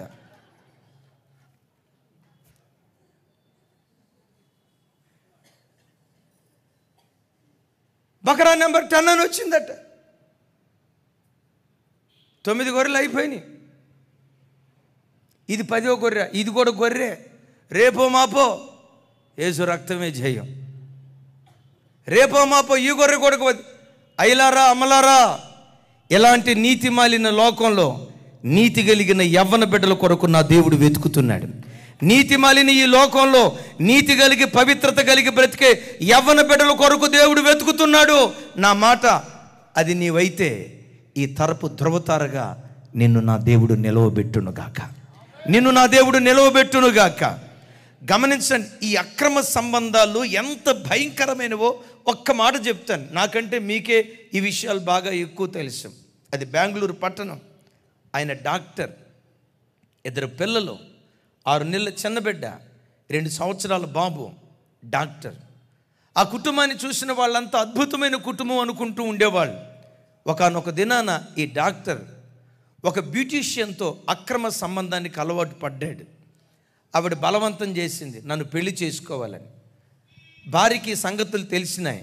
ఒకరోజు భర్త నిలదీసింది, పిల్లలు అన్యాయం అయిపోతారండి, పిల్లల ముఖం చూడండి, అట్లా వెళ్తే పిల్లల తల మీదకి శాపం వస్తుందని నేను ఏడుస్తూ చెప్పింది.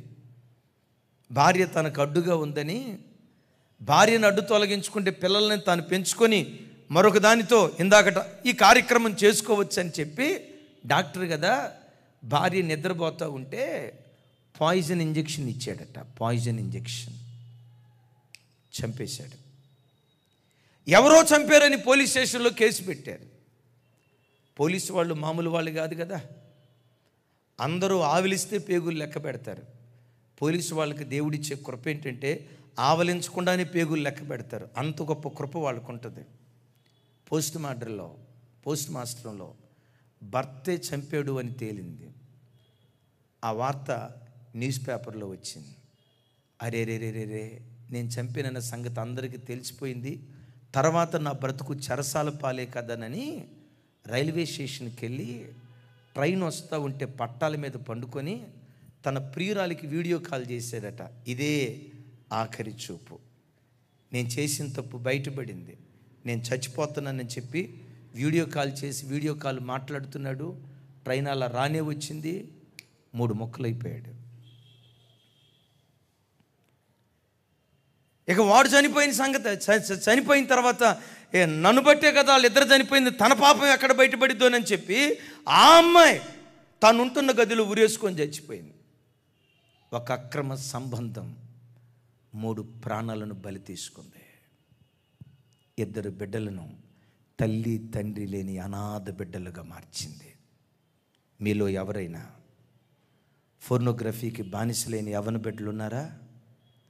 సెల్ ఫోన్లో అశ్లీలమైన బూతు బొమ్మలకు బానిసలైన బిడ్డలు ఉన్నారా? అది తప్పు అని నీ మనస్సాక్షి నీతో చెప్తున్నా.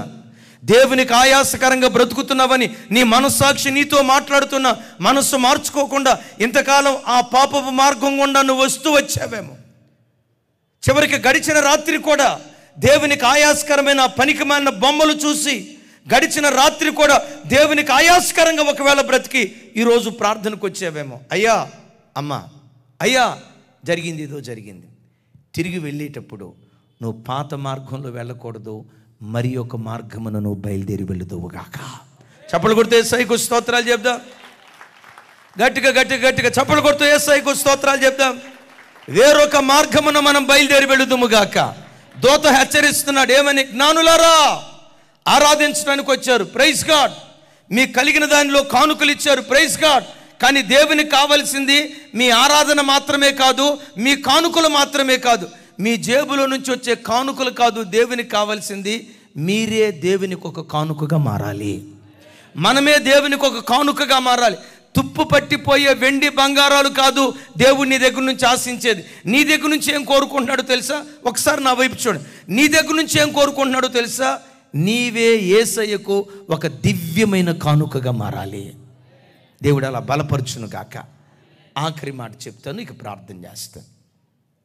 చివరి హేరోదు అగ్రిప్ప, ఇతని అపోస్తుల కార్యం 12వ అధ్యాయంలో మనం చూస్తాం.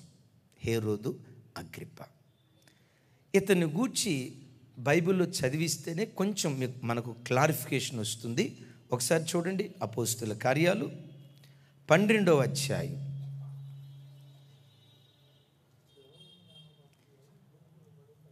12వ అధ్యాయం. ఎస్, థ్యాంక్ యూ అన్న.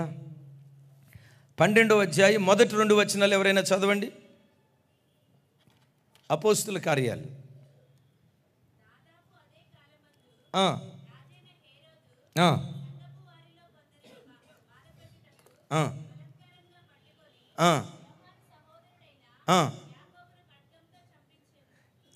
యోహాను సహోదరుడైన యాకోబును ఖడ్గముతో చంపించెను. నెక్స్ట్ చదువు తల్లి. ఇది యూదులకు ఇష్టమైన కార్యమని తెలుసుకుని పేతురును కూడా పట్టుకునేను. రైట్, నా వైపు చూడండి. హేరోదు యాకోబును శిరచ్ఛేదనం చేసి చంపాడు. యోధా మతస్థులు పండగ చేసుకుంటున్నారు. యోధా మతస్థులకు అది ఇష్టమైన కార్యమని హేరోదు అనేవాడు మత రాజకీయం చేస్తున్నాడు. మత రాజకీయం. ఓహో, క్రైస్తవులను చంపటం యూదులకు ఇష్టం. సో యూదులంతా నా వాళ్ళు కావాలంటే ఇక్కడ మత రాజకీయం చేయాలని చెప్పి హేరోదు ఏం చేశాడో తెలుసా? మత రాజకీయం చేస్తూ పేతురును కూడా చెరసాల్లో వేశాడు. వేసి రేపో మాపో పస్కా పండుగ దినాన పస్కా బలి పశువుగా పేతురును చంపేసేద్దాం. అయ్యా, పేతురు ఏం తప్పు చేశాడు? తప్పు చేయలే. యాకోబు ఏ పొరపాటు చేశాడు? ఏ పొరపాటు చేయలే. దేశానికి ఏమైనా ద్రోహం చేశారా? అయ్యో, ద్రోహం చేసిన వాళ్ళు కాదు. మరి ఎందుకు యాకోబుని చంపావు? పేతురును కూడా ఎందుకు చంపాలనుకుంటున్నావు? అది యూదులకు ఇష్టమైన కార్యం కనుక. అంటే యూదులకు ఇష్టమైతే రేపు ఎలక్షన్లో నేను నిలబడితే యూదుల ఓట్లన్నీ నాకే పడతాయి కనుక మత రాజకీయం చేస్తూ క్రైస్తవుల ప్రాణాన్ని పొట్టన పెట్టుకున్న పరమ దుర్మార్గుడు హేరోదు. దైవజనమా, మత రాజకీయం చేసి యాకోబును చంపి పేతురును కూడా అలాగే చంపుదామని చెప్పి చెరసాల్లో వేస్తే అద్భుతం తెలుసా? ఆ కాలంలో ఆదిమ సంఘం పేతురయ్య చెరసాల్లో ఉన్నప్పుడు బైబిల్లో రాయబడిన మాట, సంఘమైతే పేతురు కొరకు అత్యాసక్తితో ప్రార్థన చేయుచుండెను. చప్పలు కొడుతూ స్తోత్రాలు చెప్దాం. గట్టిగా చప్పలు కొడుతూ స్తోత్రాలు చెప్దాం. సంఘమైతే సంఘమైతే పేతురు కొరకు చెప్పాలి. పేతురు కొరకు అత్యాసక్తితో ప్రార్థన చేయుచుండెను. దైవజనమా, భారతదేశంలోనే కాదు, ప్రపంచంలో అనేక దేశాల్లో మత రాజకీయాలు జరుగుతున్నాయి. ఈ దేశంలో పలానా మతం వాళ్ళు ఎక్కువ ఉంటున్నారు. ఈ మతం వాళ్ళందరినీ నా తట్టు తిప్పుకోవాలంటే ఈ మతం వాళ్ళకి ఎవరు విరోధులో వాళ్ళని చంపితే ఈ ఓట్లన్నీ మాకు వస్తాయని చెప్పి వీళ్ళు మైనారిటీలని చెప్పి మైనారిటీ వర్గానికి చెందిన మతం వాళ్ళను చంపి వాళ్ళ ప్రాణాలు నేల మీద వలకబోసి మత రాజకీయాలు చేసి వీళ్ళను తన వాళ్ళుగా చేసుకోవాలని ప్రయత్నం చేస్తున్నారు. ఏ దేశంలో చూసినా చూడండి. చివరికి భారతదేశంలో కూడా ప్రస్తుతం జరుగుతున్న రాజకీయాలు ఎలా ఉన్నాయంటే మత రాజకీయాలు. ఈ మతం వాళ్ళను మన వాళ్ళగా చేసుకోవాలంటే క్రైస్తవుల్ని హింసించాలి, క్రైస్తవుల్ని చంపాలి, వాళ్ళ ప్రాణాన్ని నేల మీద ఒలికిపోయాలని. అసలు క్రైస్తవుడి మనసు ఎలాంటిది? కుడి చెంప కొడితే ఎడం చెంప చూపించే సంస్కారవంతమైన గుణం కలిగిన వాడు క్రైస్తవుడు. మాటకు మాట మాట్లాడేవాడు కాదు, దోషణకు ప్రతి దోషణ చేసేవాడు కాదు, కీడుకు ప్రతి కీడు చేసేవాడు కాదు.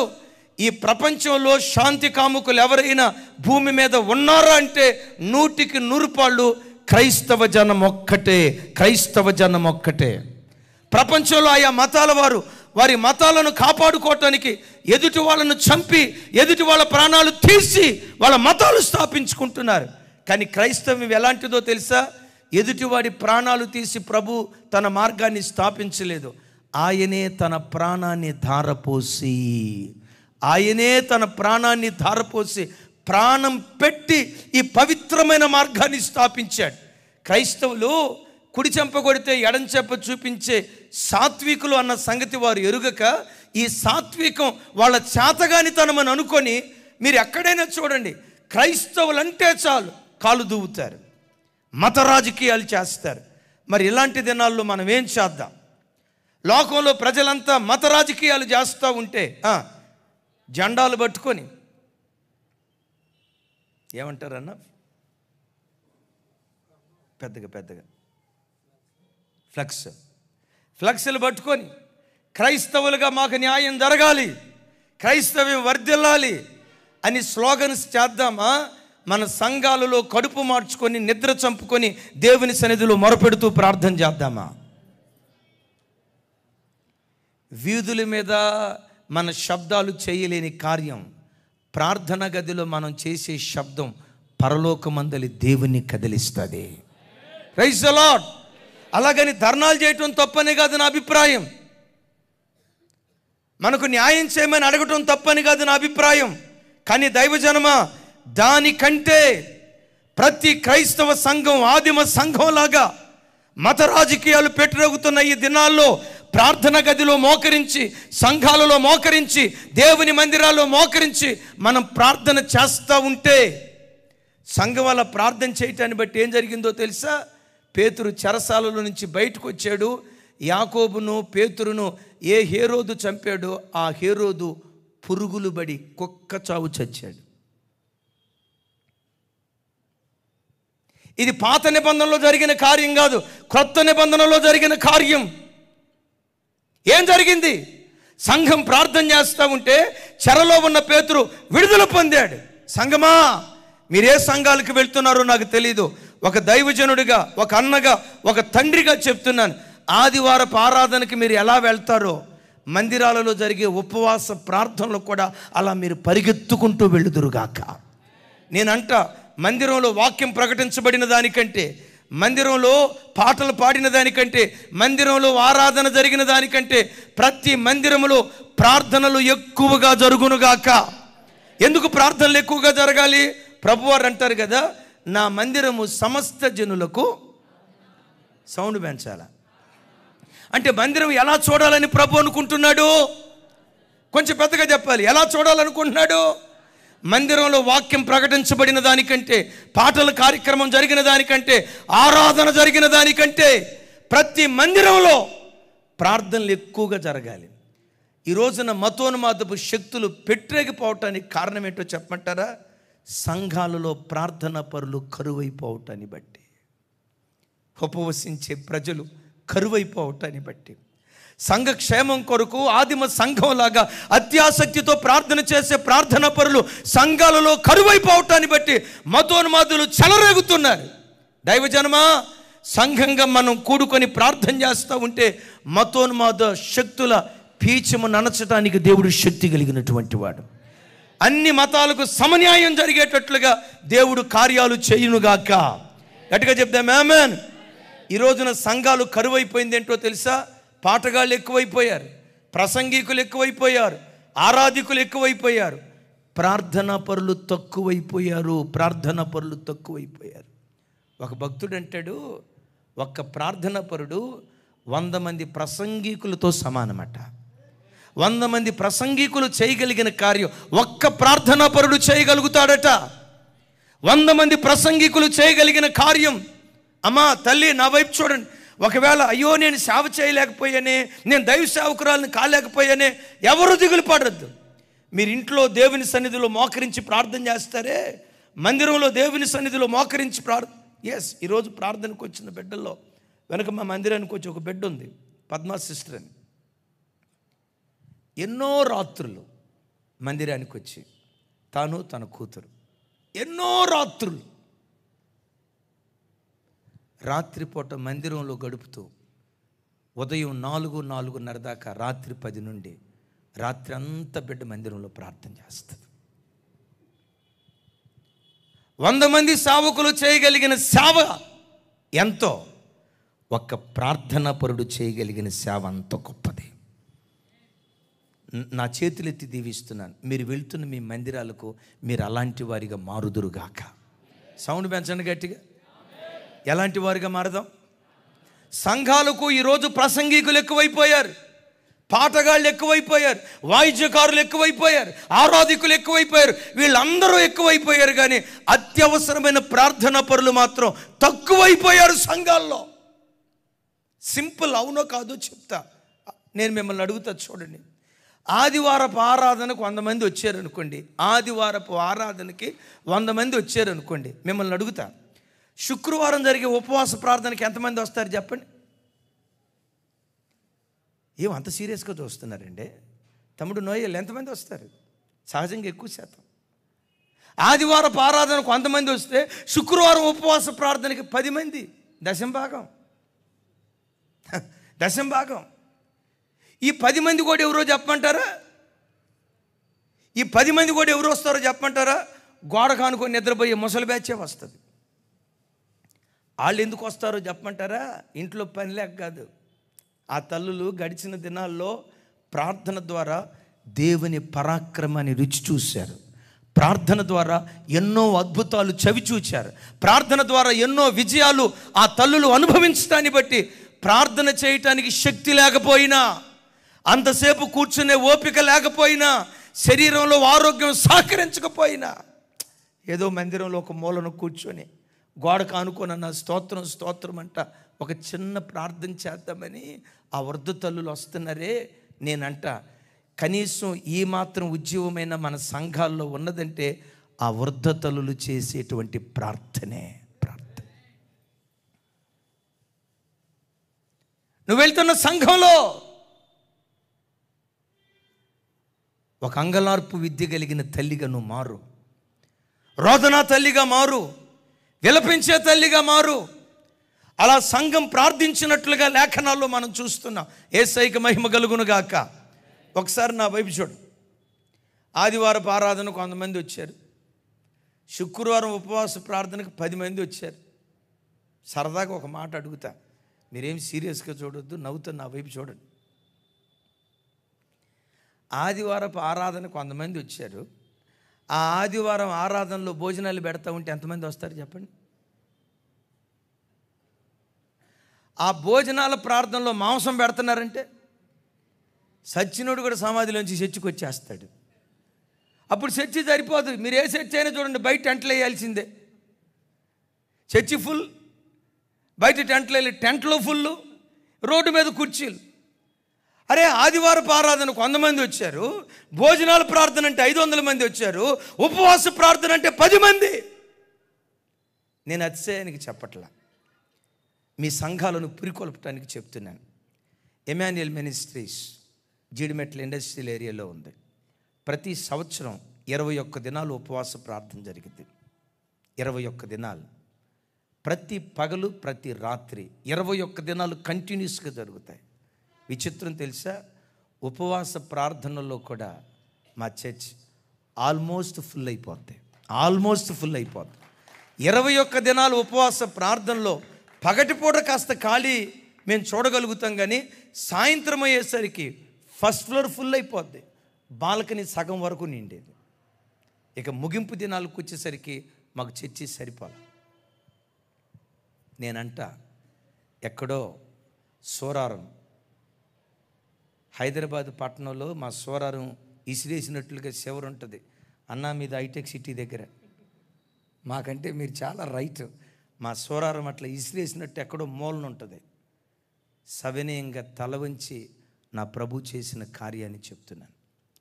సోరారం ప్రాంతం నుంచి మా పరిచర్యను దేవుడు లేవనెత్తి అమెరికా నుండి ఆస్ట్రేలియా వరకు కొన్ని లక్షల మందికి దేవుని వాక్యం ప్రకటించే కృప దేవుడు మాకు అనుగ్రహించాడు. కొన్ని లక్షల మందికి దేవుని వాక్యం ప్రకటించే కృప దేవుడు అనుగ్రహించాడు. న్యూజిలాండ్, ఇక ఒక దేశం కాదు, దరిదాపుగా 60 దేశాల్లో ఉన్న తెలుగువారు దేవుని వాక్యం వినటానికి దేవుడు కృప చూపించాడు. ఖచ్చితంగా ఒక మాట చెప్పగలనా? ఖచ్చితంగా ఒక మాట చెప్పంటారా? దీనికి కలిగిన కారణం మొదట దేవుని కృప అయితే, రెండవది దేవుడు మాకు ఇచ్చిన దైవ సేవకుల పిల్లలు, మాకు ఇచ్చిన సంఘ బిడ్డలు, మా దైవ సేవకురాలు. ఆ బిడ్డల కన్నీటి ప్రార్థనే పెంట కుప్పల మీద నుండి లేవనెత్తి ప్రపంచానికి ఆశీర్వాద కారణంగా దేవుడు మార్చాడు. మీరే సంఘాలకు వెళ్తున్నారో నేను అడగను, కానీ ఒకటి, మతోన్మాదులు రెచ్చిపోతూ చెలరేగుతూ వాళ్ళ కార్యక్రమాలు చేసేటప్పుడు సంఘం కలవరపడలేదు. సంఘం ఏం చేసిందో తెలుసా? సంఘమైతే చెప్పాలి, సంఘమైతే ఎట్లా? కొంచెం పెద్దగా ఆసక్తే అత్యాసక్తే? పాత నిబంధన సంఘం మీద కుమ్మరించబడింది ఆసక్తితో కూడుకున్న ప్రార్థనాత్మ. ఏలియా మన వంటి స్వభావం కలిగిన వాడే, ఆయన ఆసక్తితో ప్రార్థన చేయగా అని చూస్తాం కదా. పాత నిబంధన సంఘం మీద కుమ్మరించబడిన ప్రార్థనాత్మ ఆసక్తి కలిగిన ప్రార్థనాత్మ. క్రొత్త నిబంధన సంఘం మీద కుమ్మరించబడిన ఆత్మ అత్యాసక్తితో కూడుకున్న ప్రార్థనాత్మ. మరొకసారి చెప్దాం ఆమేన్. నువ్వు పావు గంట ప్రార్థన చేయి, అర్ధగంట ప్రార్థన చేయి, గంట ప్రార్థన చేయి. ఆ ప్రార్థన, అర్ధగంట ప్రార్థన ఎట్లుండాలో తెలుసా? దేవునితో పోరాడినట్లు ఉండాలి ప్రార్థన, దేవునితో పెనుగులాడినట్లు ఉండాలి ప్రార్థన. ఓ రకంగా దేవునితో యుద్ధం చేసినట్లుగా నీ ప్రార్థన గది ఉంటే ప్రార్థన పరలోకాన్ని కదిలిస్తుంది. మరోసారి చెప్దాం ఆమేన్. ఇక్కడ ఒక విచిత్రమైన మాట చెప్తాను, ఇక నేను ముగింపుకొచ్చా. మీరు తిరిగి వెళ్ళేటప్పుడు ప్రతి కుటుంబం ప్రార్థనా కుటుంబంగా దేవుడు ప్రతిష్ఠించునుగాక. అయ్యా, ఒక అన్నగా బ్రతిమలాడుకుంటూ చెప్తున్నా, నీ సంఘానికి 1000 రూపాయలు కానుక నీవు ఇవ్వకపోయినా, ఇవ్వగలిగే శక్తి ఉంటే ఇవ్వు. ఇవ్వలేకపోయినా నువ్వు కార్చే ఒక్కొక్క కన్నీటి చుక్క, ఆ కన్నీటి చుక్కల్లో నుండి లక్షల కొలది ఆత్మలను దేవుడు పుట్టిస్తాడు. సంఘం అత్యాసక్తితో ప్రార్థన చేస్తుంది. నేను మిమ్మల్ని అడుగుతా, మీరు అందరూ నా వైపు చూసి సమాధానం చెప్పాలి. ఒకసారి అందరూ నా వైపు చూడండి. తల్లి, సంఘం అత్యాసక్తితో ప్రార్థన చేస్తూ ఉంటే పేతురు గారు ఏం చేస్తున్నాడు?